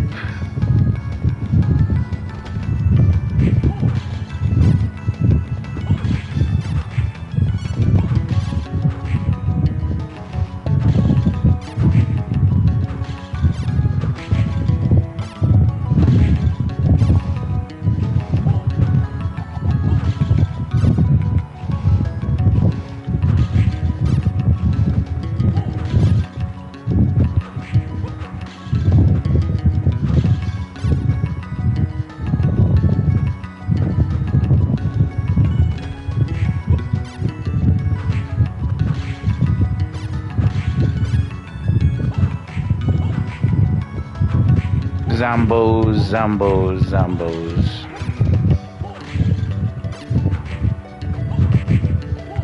I stole the word zombos from Stop Skeletons from Fighting.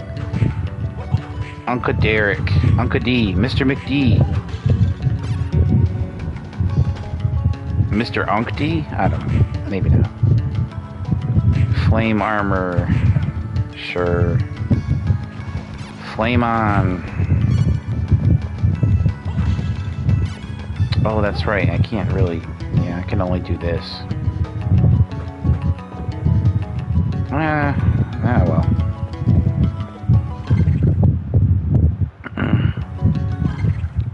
Ooh, okay.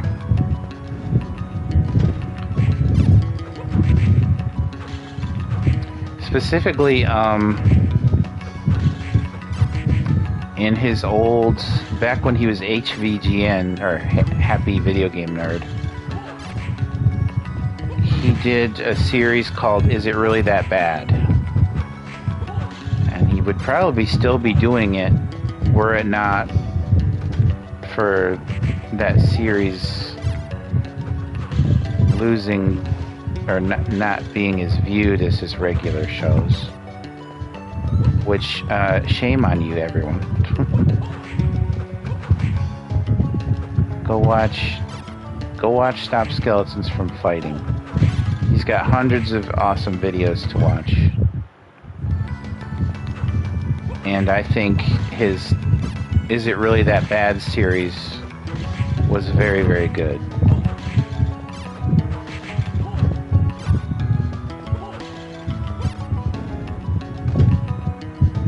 Can't remember what the last one was, though.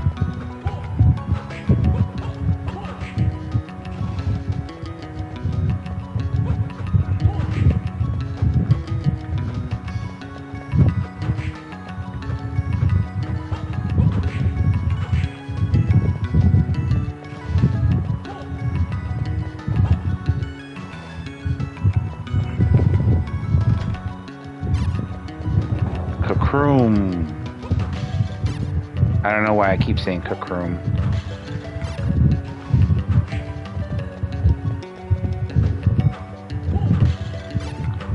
Guess I like the way it sounds.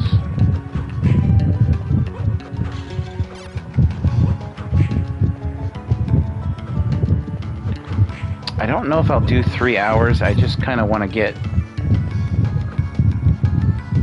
moving today, as it were. Well, now that I think about it, I can't get up here either. Oh well. 2 more areas to try.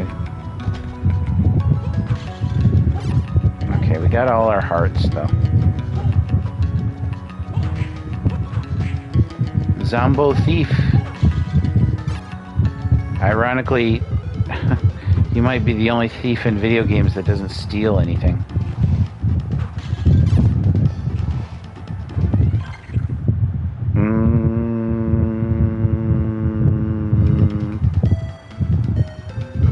Upwards and onwards?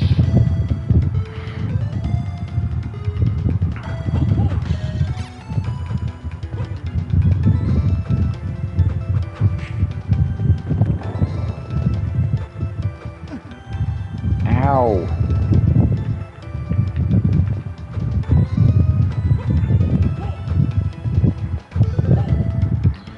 I will give the game one thing.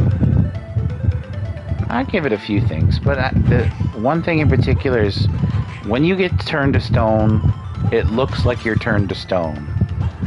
When they did that in Harmony of Dissonance, they just kind of gave him a gray color and white outline and said, perfect. And it doesn't look right. For all the graphical enhancements that game had, the stone part was not one of them. Okay, so we still... Wait a minute. And we skipped several doors. I mean, I'm slacking. Oh, I went the wrong way.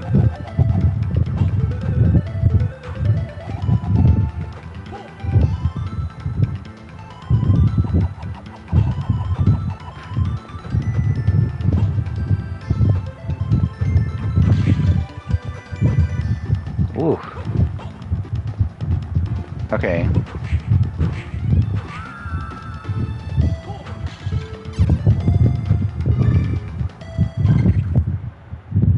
And then there's another door to the right we missed. What the hell, man?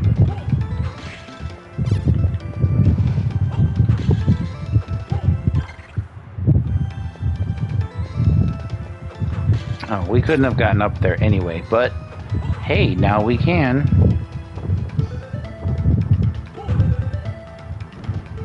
Ow. Why are these guys so tough?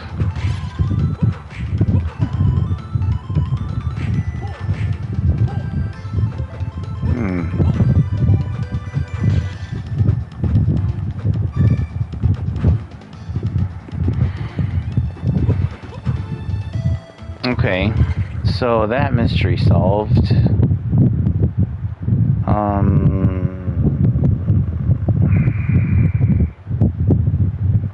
Oh, there's another place up.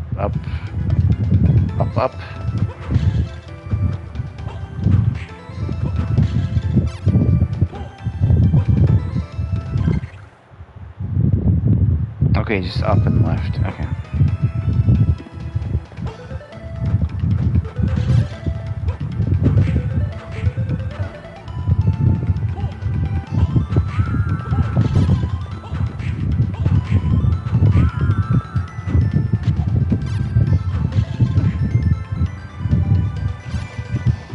Stop shooting arrows at me. Please.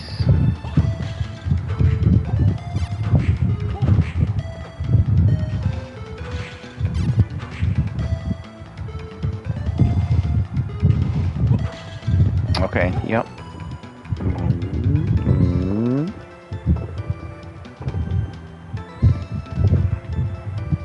It's Boomerang Guy. But unlike Symphony, he doesn't cower in fear when you get close to him. And he really should, you know.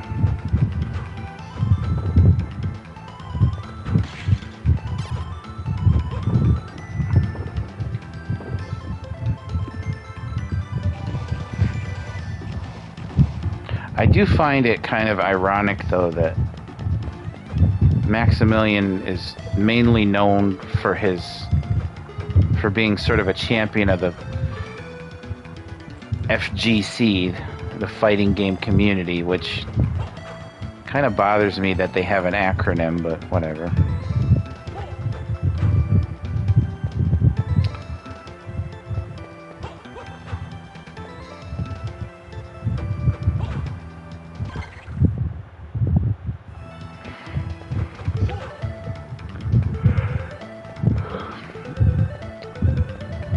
But he does like Final Fantasy VII. He does like Monster Hunter. Should I keep going up and around? I might as well.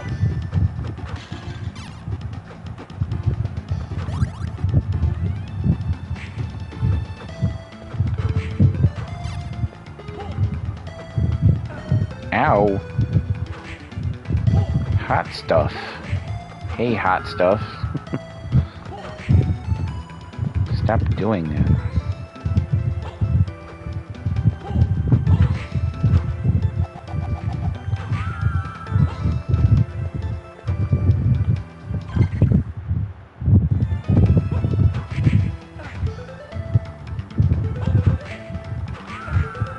Still takes 3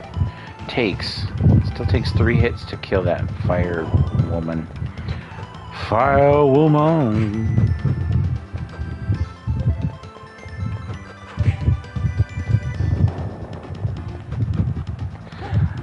Fire. Sorry, my singing is nowhere near it used to be in my choir days.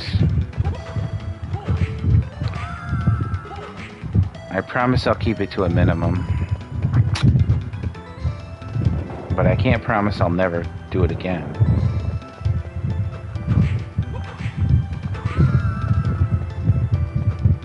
What I really should do is practice singing. Get back to where I was during my choir days. I don't know if it can be done. Well, I mean, we're talking 40 years ago, but, well, not quite 40 years ago.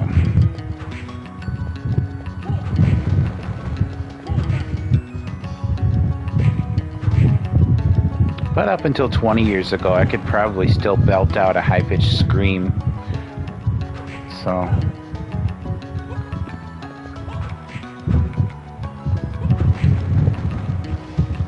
I'm not adverse to improving myself, so we'll see what happens. I don't think I'd ever be as good of a singer as my brother, but you know, maybe one day. I'll give it a shot one day. Of course, I say that about everything. Maybe one day I'll do something. But then again, I said that about streaming, and here we are.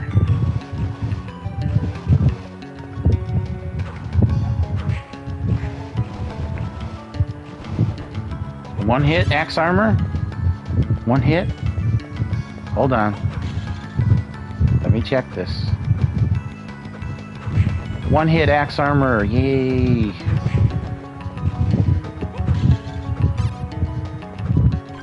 It's about time. So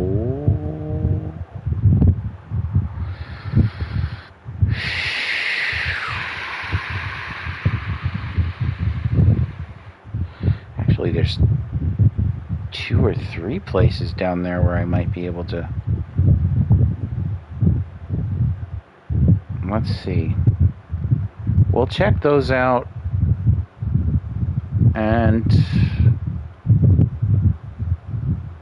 and then see where we are from there.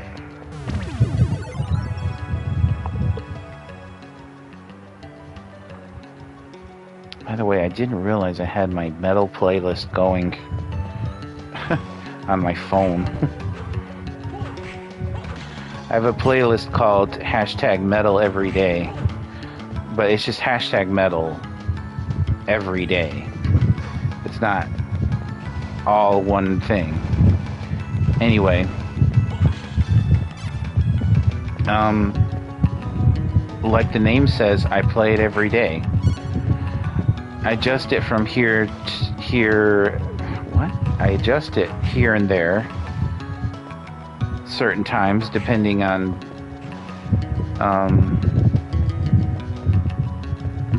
the numbers. Basically, it's just a playlist for me to try and get my metal band's videos over 1 million views, with some exception.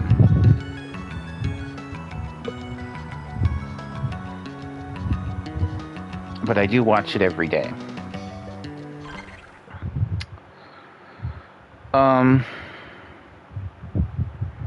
And that is to say,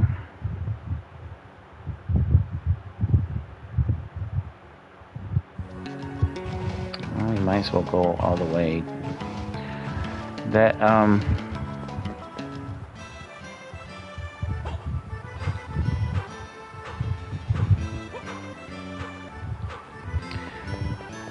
I don't know, maybe it's futile doing that, you know, if you think about it.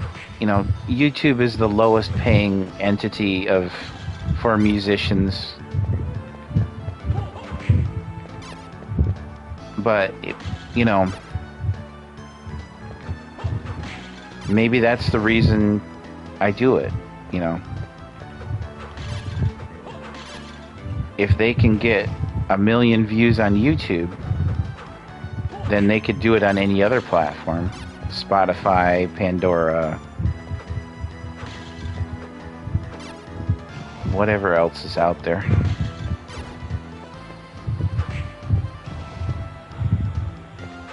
And on the other platforms, they'll make more money, so yay.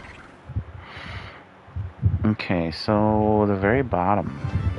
Let's see what's happening.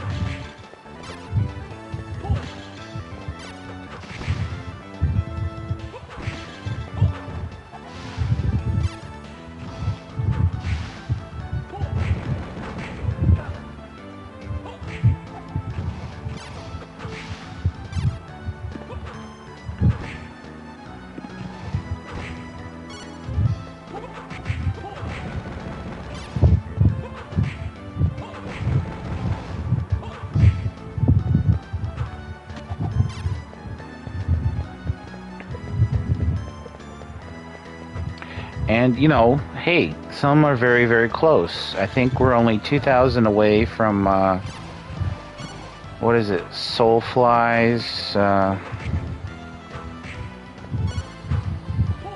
Arm Guard? Wait a minute. Arm Guard. It's not Soulfly's Arm Guard, by the way.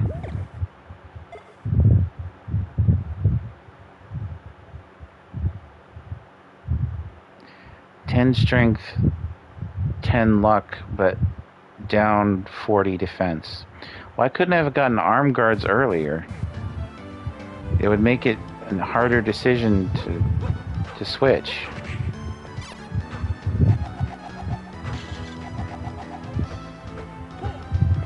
Okay, apparently I got that. Oh no, brains.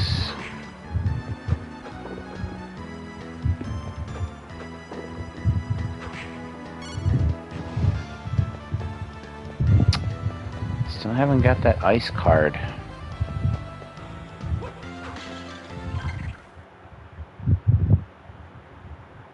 Okay, so we'll head all the way over and up.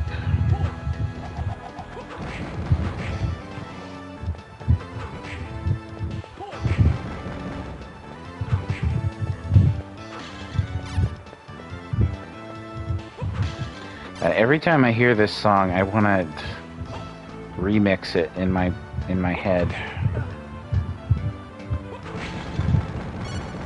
See, Earth Demon, I get it. Earth Demon, that's practically a D&D staple. But poison armor as an enemy, not as something equipable, like a trap thing, but a living armor that throws poison at you.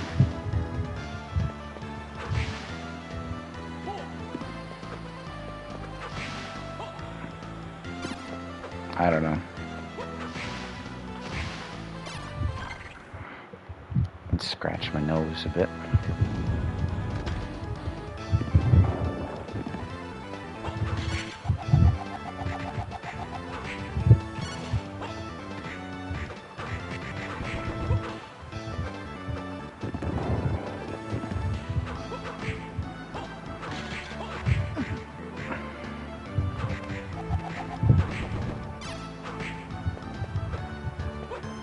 Oh shit, I went the wrong way.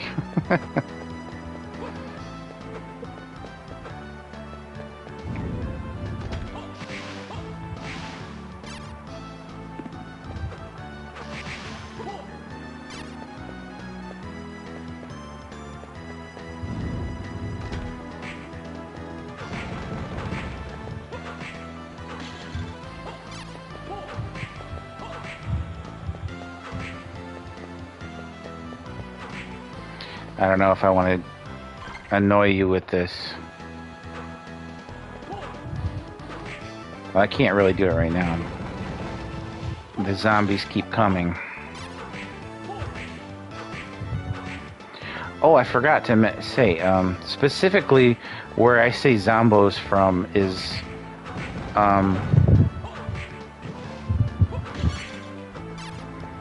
the HVGN, Stop Skeletons from Fighting Now. He reviewed Clock Tower, and then I think Clock Tower 2, which in America I think is just called Clock Tower 1. I think he reviews those two. I can't remember if he did 3. He might have done. I was hoping he'd also do Haunting Ground, but it never came around. As well as Rule of Rose. I would have loved to hear his opinions on those, but... oh well.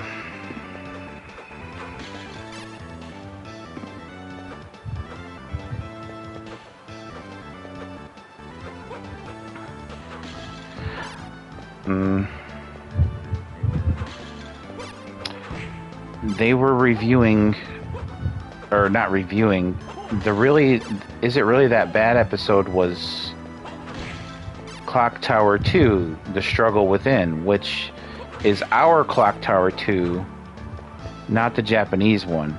In Japan, it's called Clock Tower Ghost Head. It's technically a spin-off of sorts, although it's by the same team.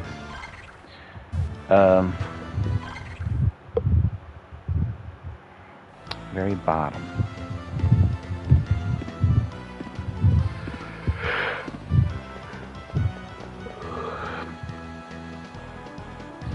And I wouldn't be surprised if it somehow led to the downfall of that team, because it's that bad. It is really that bad. Spoilers, but there wasn't much editing in those videos. It was pretty much a let's play of them.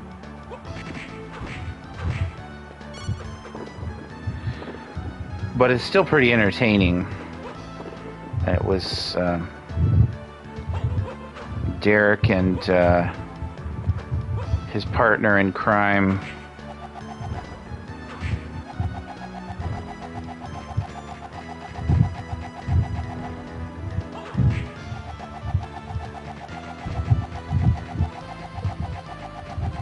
His Starship Amazing beats provider, Calvin? I think that's his name. Although I swear I've heard him called different names. Anyway, they were there. They went through Ghost Head. They had to use an FAQ to get through it. Because it's that obtuse. All the way up. And they referred to zombies as zombos.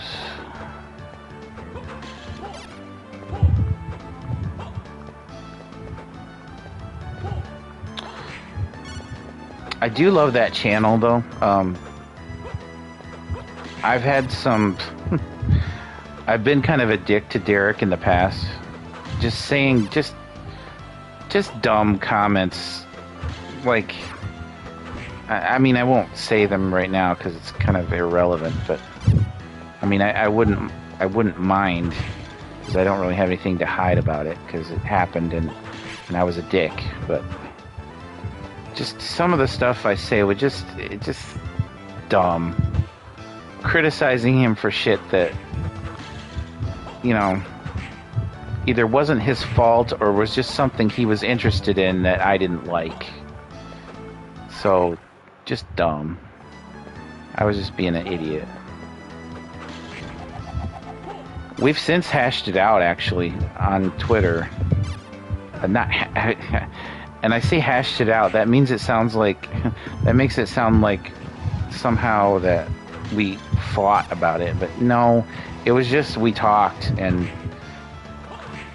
a few times. And I was just like, you know, hey man, for the past stuff I said in the past, I'm sorry, I apologize. I was just being an asshole, and I'm sorry.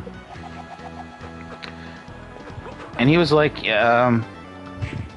it's no big deal, you know. I don't think he specifically said, you know, thank you. He might have. But it was more about, like, don't worry about it. It's old. That was way back then. That kind of thing. And then eventually he said, you used to... You know, you were right to give me criticism back then. I was like, no, dude, I wasn't. I would, you know, complain about the pettiest thing and say just stuff that was, you know, if it wasn't cruel, it was borderline, and stuff that really did not need to be said. Just like complaining about like his interest in like hip hop, or just him saying words like zombos. I think I even complained about his bad jokes segment, and I'm like, and I think about it now, I'm like, they're bad jokes. What the fuck was I complaining about? But apparently I wasn't alone in that, because he stopped doing that. But that's what I wanted to mention. It's just that I think he's a bit too critical of himself in that regard. I think he looks at video views and says, oh, these were low, I shouldn't try going in this direction anymore. And I don't know if that's I don't know if that's a good barometer of what he should or shouldn't be doing, or, you know. I mean, my thing is, and I'm not a professional YouTuber, obviously, but I feel like if you pay too much attention to the algorithms and the views and, you know, people saying what you should be doing, you know, YouTube suggesting that your videos always be over an hour and that you should upload twice a day, you know.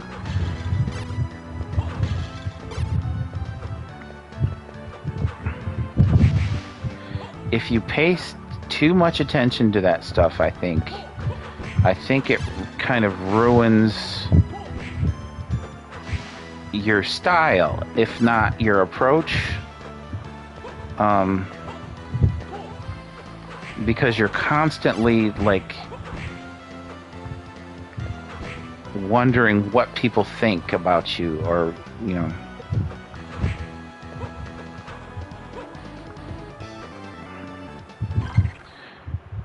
It's almost if not exactly, a mental health thing.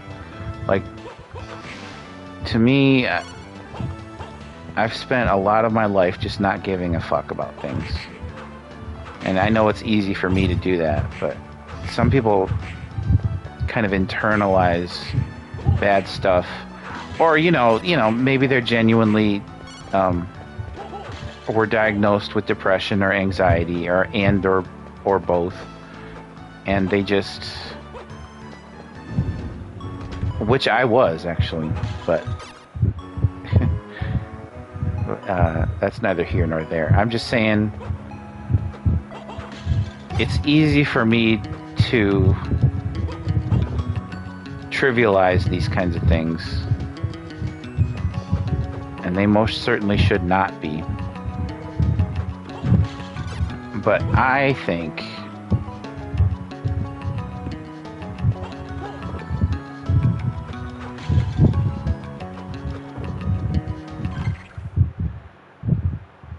people shouldn't be so critical of themselves.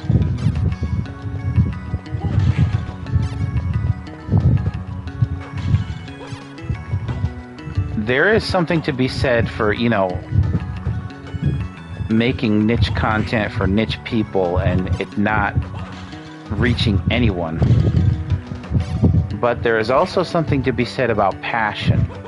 Doing things you're passionate about, the way that you like doing them, and that passion rubbing off on others so that they appreciate it. I don't know where the balance is, but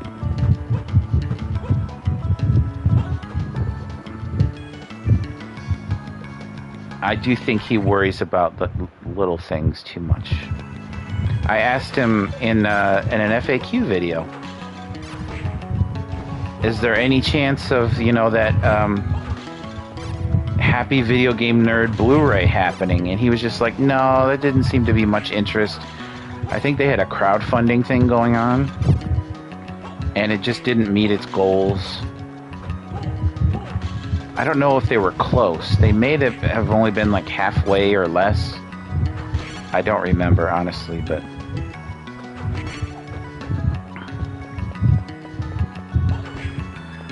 I mean, if I had the money, I would have funded that myself. But I think he just doesn't want to do it anymore. He mainly said that he wants to focus on the future, which I understand. That makes sense. How long can you dwell in your past? Every day I think about, should I be remixing my songs from years ago, just to, if I re-release them, should I re-release them as it is, or should I, because right now they're only on Bandcamp. Should I put them on other services as is, or should I remix them to make them, I don't want to say professional, but at least more tolerable? Yeah, I think that's it for other places. Is this the way forward up here?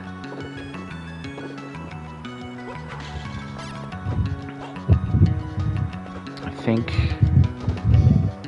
Wow, it's early. I think we'll try and do this hallway. If we die, we die. If he dies, he dies. Let me save first, because I might die. I think this is the long hallway. What I call the long hallway. The long haul. I'm in it for the long hallway. But if I die, I'll just deal with it.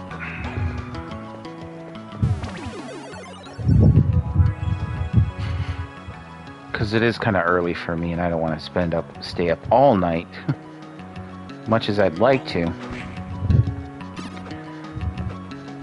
it kind of frustrates me doing shorter videos because I stream on Twitch for like 3-4 hours sometimes. But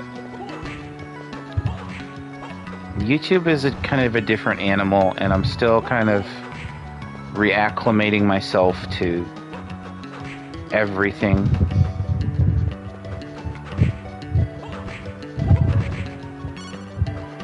Hey, prison garb. I can't imagine the defense is that good. Yeah, bronze armor is still the best defense-wise.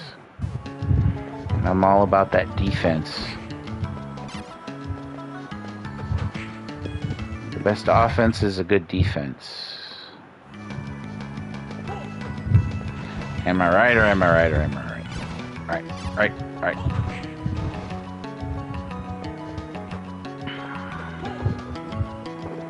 Okay, so we do it, as the Resident Evil 2 dev said. Eternal Corridor. See, I was right. It's kind of what it's called, isn't it? Ah! Shit. Back up, Mr. Bowl.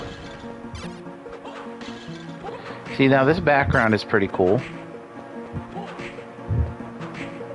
It's kind of the same through the whole hallway, but at least you recognize what it is, and it looks nice.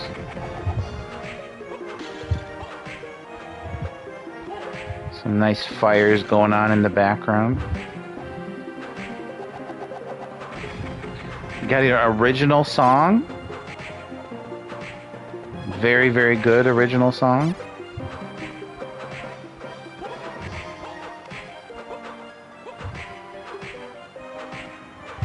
By the way, if you need to hide from that those bulls' breath, just stand up on a bit of a higher platform and their stone breath won't get you.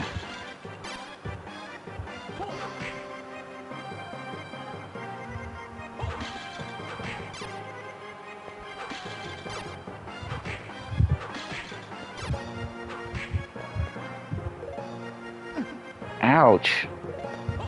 Fouquier?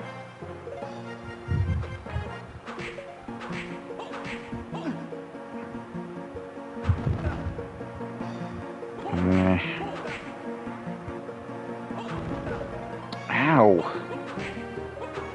This guy's such a dick. It's like these enemies want you dead or something. Gotcha.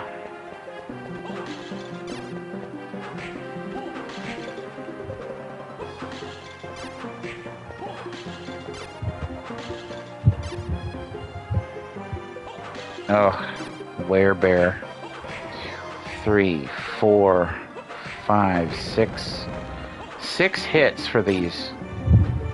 1, 2, 3, 4, 5, 6. 6 hits for that. You think I'm gonna wear that cursed ring? Then your brain is cursed.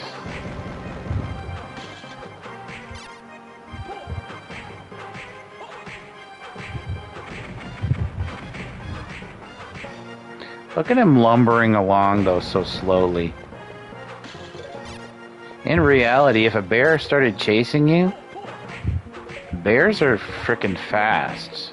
If they start running, you better hope that you have 4 legs running. 'Cause they are gonna catch you. Evil hand. As opposed to the good hands.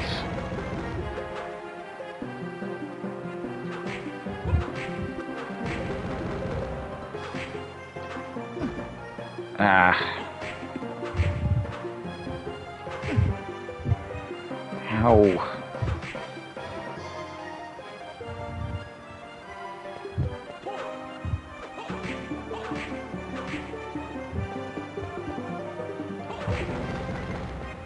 There we go.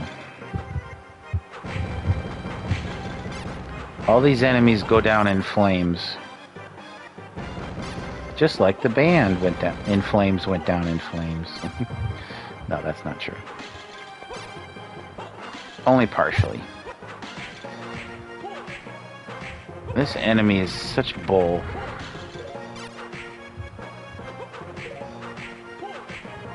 Beast Demon. Oh, what a creative name.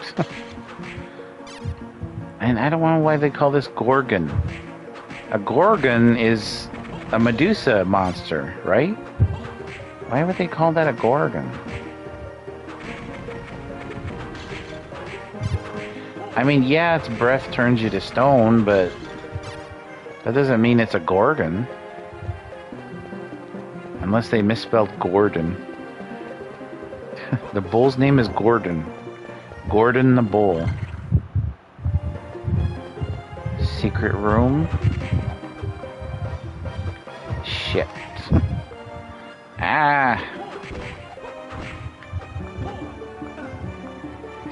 Why did they blow fire 3 times?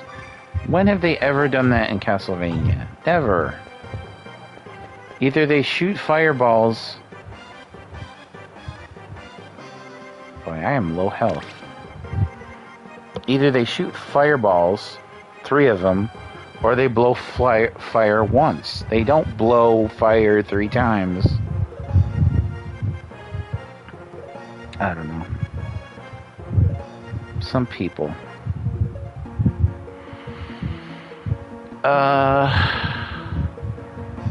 If I'm not mistaken, there's another Iron Maiden to my left.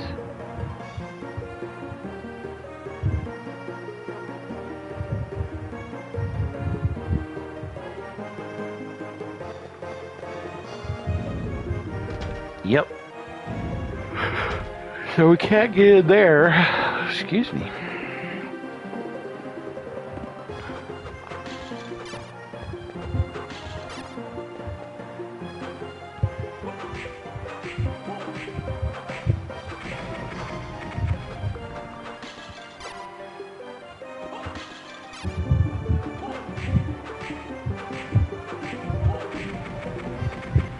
Okay, we're down to 5 hits, so that's a little better.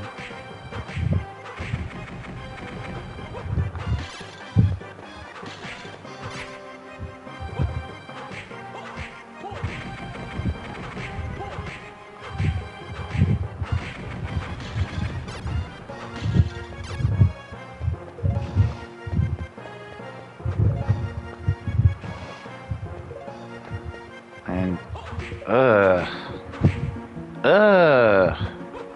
how did we go from, you know, beautiful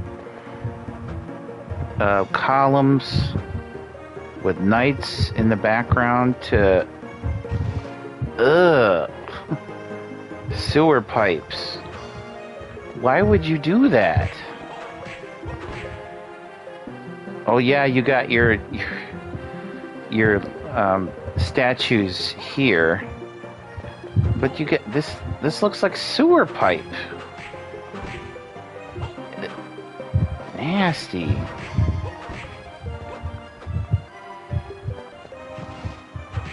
Oh, these ghouls. Why they take 2 hits, I don't know. I guess I'm just that weak. I thought they dropped something.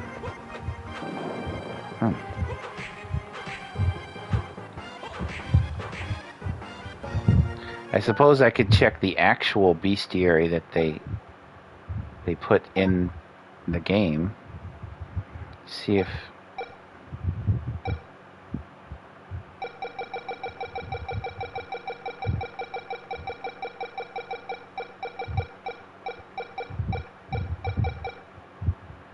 Ghouls, drop prison armor and heart refresh. That's not really that interesting.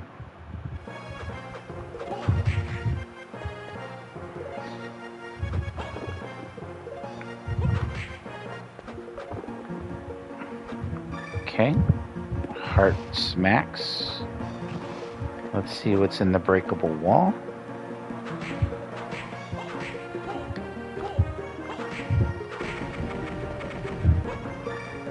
HP max, nice.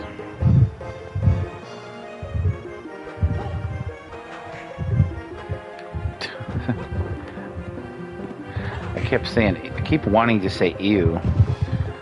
That was my nickname for Uwe Boll, the German director who is kind of notorious for bad video game adaptations. I used to call him ew balls.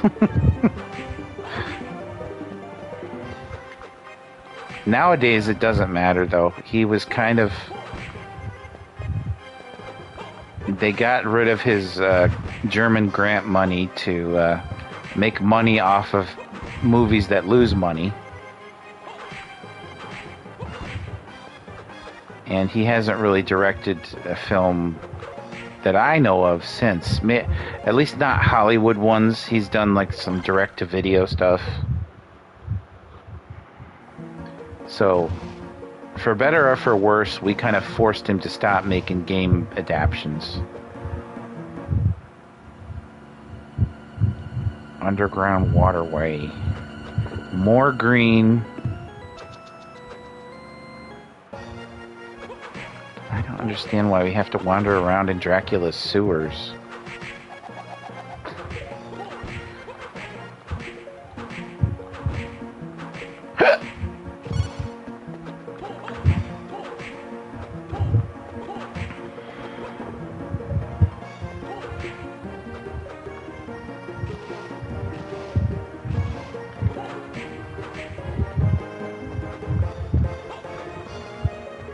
Oh, by the way, I think I mentioned they might be working on a new Castlevania, but we don't know who, we don't know how. It's kind of just a rumor at this point. There is a strong rumor that WayForward is working on a Contra 5, but take that with a grain of salt, because I don't know where that originates. But back to Castlevania.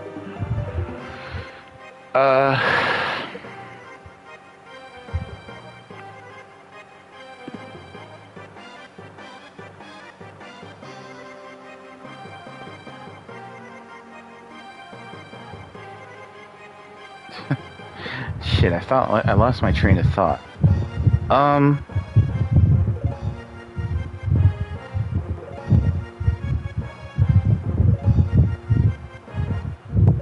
Damn it, I can't remember. What the hell was I gonna say?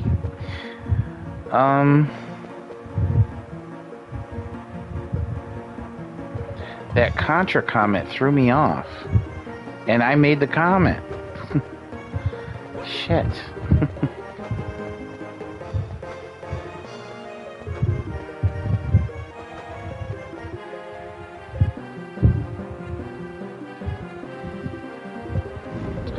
I don't know. Maybe it'll come back to me.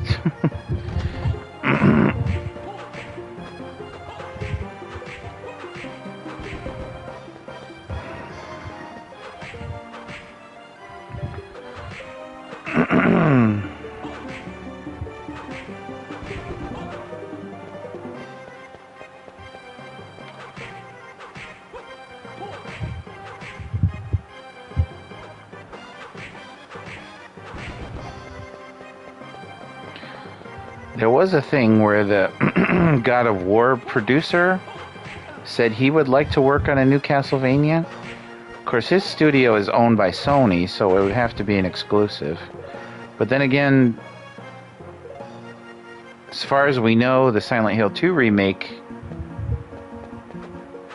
will be a PlayStation exclusive, so, you know, maybe.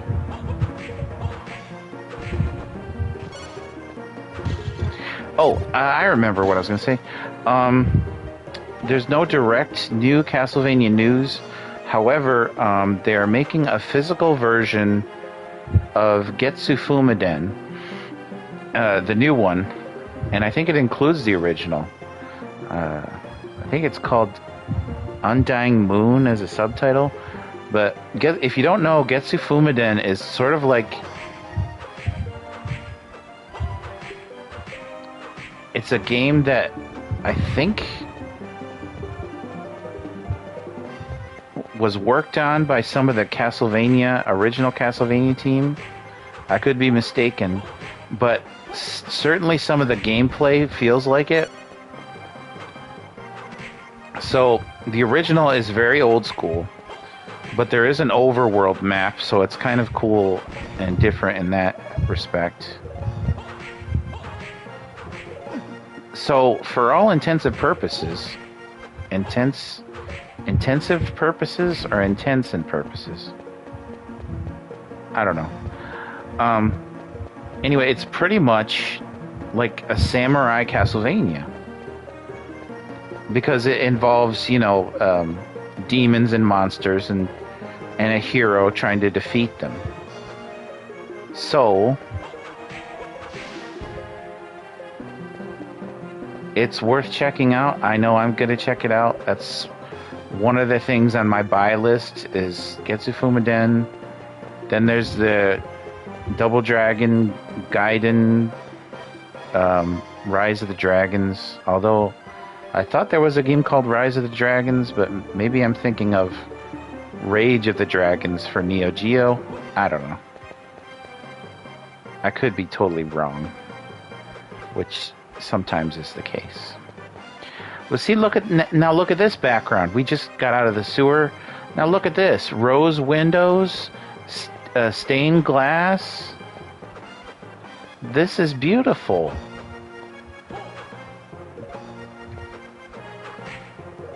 I'm not too fond of like the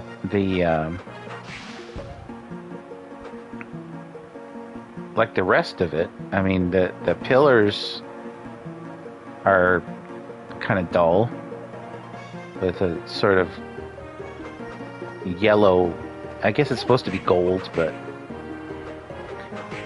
the backgrounds are fantastic.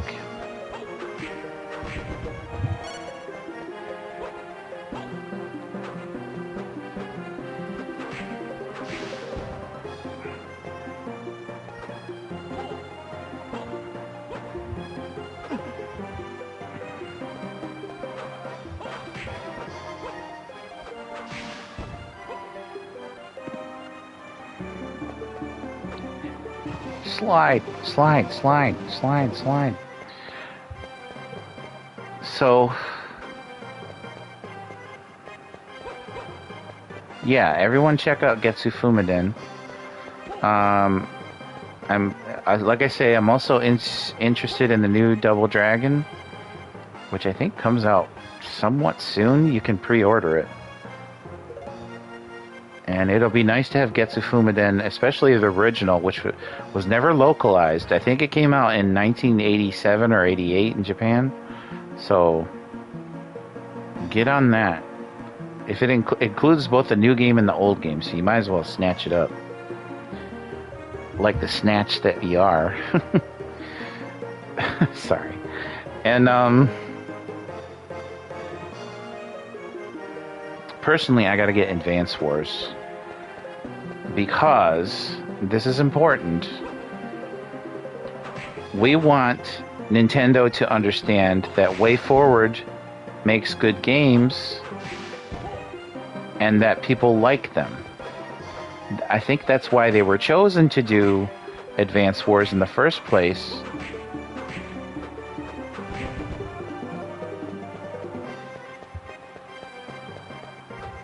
I forget what it's called. It's like a collection of one.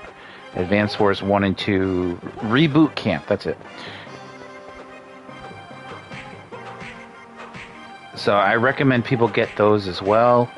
Especially if you're into sort of strategy games. But I think this game would transcend that. It's very cartoony and bubbly and it's very cute. It's got some nice animation going on. New voice work. Since it's Way Forward, I'm sure they'll add a little bit of personality to it. To me, Way Forward is like what Working Designs used to be. Of course, Working Designs were kind of known for their wacky humor, but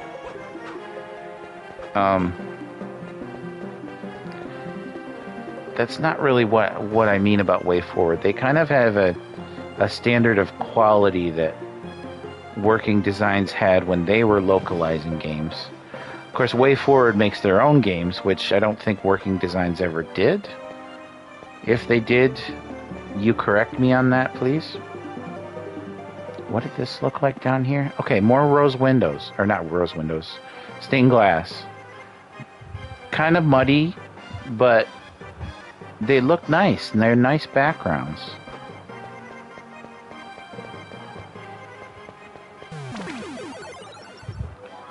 So it just amazes me how some backgrounds can look amazing in this game, and others can look like literal shit. I mean, we were just in a sewer. Yeah. Anyway, before we hit the 3-hour mark, I'm gonna wrap it up. It doesn't show like any... It just says 2 hours ago. Okay, YouTube. I hear you. I see you, rather. So, that'll be it for today. As far as the YouTube, I think after 2 videos of this, it's pretty conclusive that I'm back in some capacity. At least I have a direction.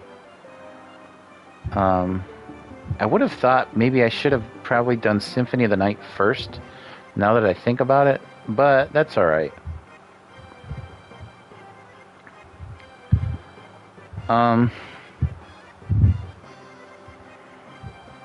You know, you can't be Alucard's Quest and not keep going Castlevania.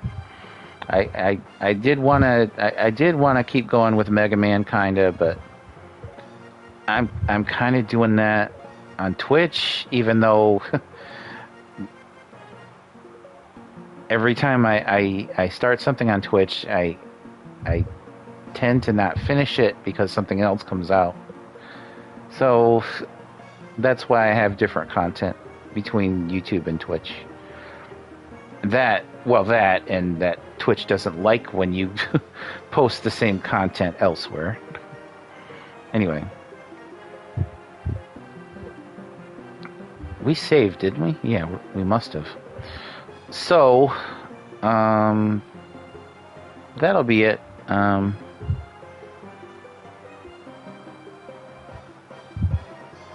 Like I say, get on Getsu Fumaden, Double Dragon Gaiden, Rise of the Dragons. I don't really like the art style, to be honest, but the action looks pretty decent. Kind of reminds me of River City Ransom, actually. Although not really how Way Forward handles River City Girls, or even, well, it's still a beat 'em up. It's still technically Double Dragon. You know, I may not care for the art style, but it's a choice. I'm sure it plays better than it looks.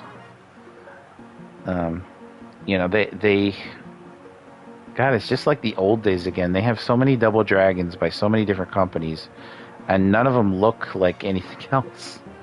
There's no consistency. I would say Technos, but it's more Arc System Works. Can you please have some sort of art direction for this series? You do it for Guilty Gear.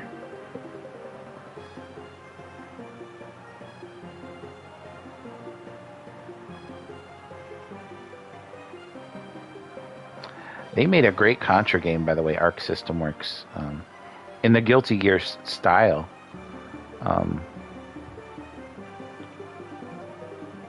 Hardcore Uprising. So it wasn't called Contra specifically, but gameplay-wise, it was a direct sequel to Contra Hardcore. So, actually, I hope they remaster that or bring it back somehow. Maybe if they do another Contra collection. The Getsu Fumaden physical version is coming from Limited Run Games, and they should be commended for that. I'm still waiting on a couple things from them that I bought months ago, but I guess, you know, they have a lot of but at least they give me their games. Strictly Limited screwed me out of it. That's a whole nother story, but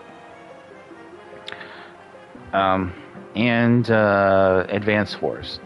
I'm kind of just repeating these things to remind myself to get these. Okay. And hey, Konami, give me a DS collection, or give me a 3D collection, or give me the rest of Castlevania collection, whatever you got going. I'm dying over here. I'm sitting here talking shit about Castlevania Circle of the Moon because I don't have anything else to play as far as this series. I've kind of blew my load on the collections and even the Bloodstained stuff. Although I never did finish Bloodstained Curse of the Moon 2, but I did replay it recently. I wish I had kept that replay on Twitch, but Twitch is full of I wish I'd done this and I wish I'd done that.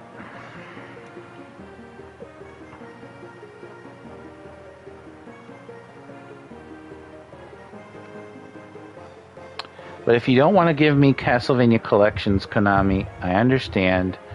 All you have to do, though, is make me series producer, and I'll fix the whole thing for you. I've got a 6 or 7 game plan. I've got developers in mind.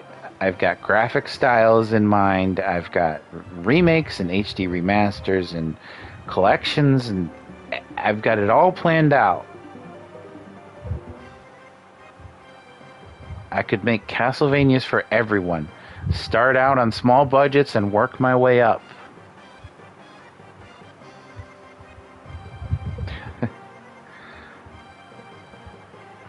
I could be the Tom Hewlett of Castlevania. By the way, much respect to Tom Hewlett. He got a lot of death threats for, doing his best with what he could for Silent Hill. And let me just say now, people give him crap for him saying that nobody else at Konami cared about Silent Hill as much as he did. But that's actually true.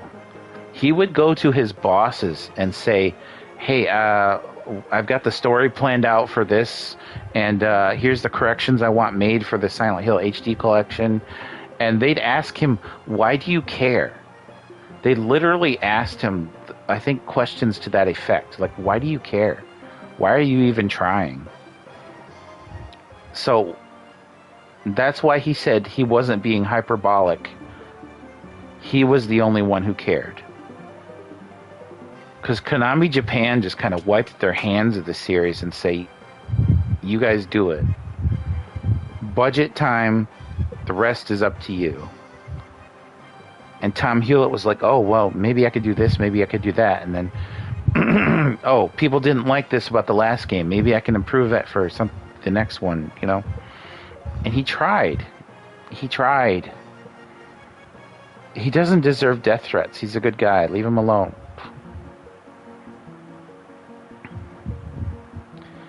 Anyway. Sounds like the music is going faster. But yeah, I better let you go because things are getting weird. So, take care, be safe.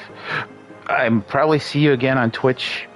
I don't know about this week, but if not for sure, by Tuesday, maybe Wednesday. But I might be too tired Monday, which would be night, obviously, Tuesday mornings. But we'll see. We'll see. But I would be going back to Final Fantasy 1. Since I got the Pixel remasters. Man, I really want that PS4 box, but maybe they'll come down on eBay. Anyway, that's enough of that.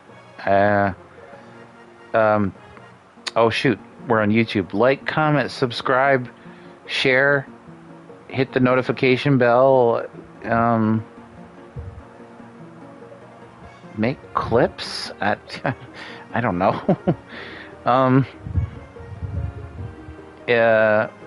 Anywhere else, I'm Alucard's Quest everywhere else. Follow me. Let me know if you like my stream, hate my stream, are indifferent about it, what I am doing right, what I'm doing wrong, you know, everything. If my jokes aren't funny, if they're funny, I don't know. Just, you know, anything you can think of. Like, comment, subscribe. I'll see you guys another time. Since our friend Josh Adams joins us sometimes, do check out his music. Probably the easiest thing to do is to go to Kyo Nagato on Twitter. And I believe he has music links to everything he's got going on from there. I think that's the best hub you can find. He makes chiptune music. He makes metal music. He's a singer of a death metal band. You know, he's got it all going on. His latest chiptune album is great stuff by HO3. And that's it. Him and his fiance have been so much help to me on all streaming platforms, and I'd be remiss if I didn't thank him every single time. So thank you. And a shout out to our friend Goemon047, aka Eric Lappy, aka Let's Get. He's an awesome person. Still check out his YouTube channel, check out his Bandcamp of Plasta and Skizzle, or PS. Fantastic stuff there. I also have a Bandcamp, but, you know, hey man. I can't promote everybody. I'll promote everybody else except myself. So, okay. Goodbye. Alright, goodbye. That's how we end it.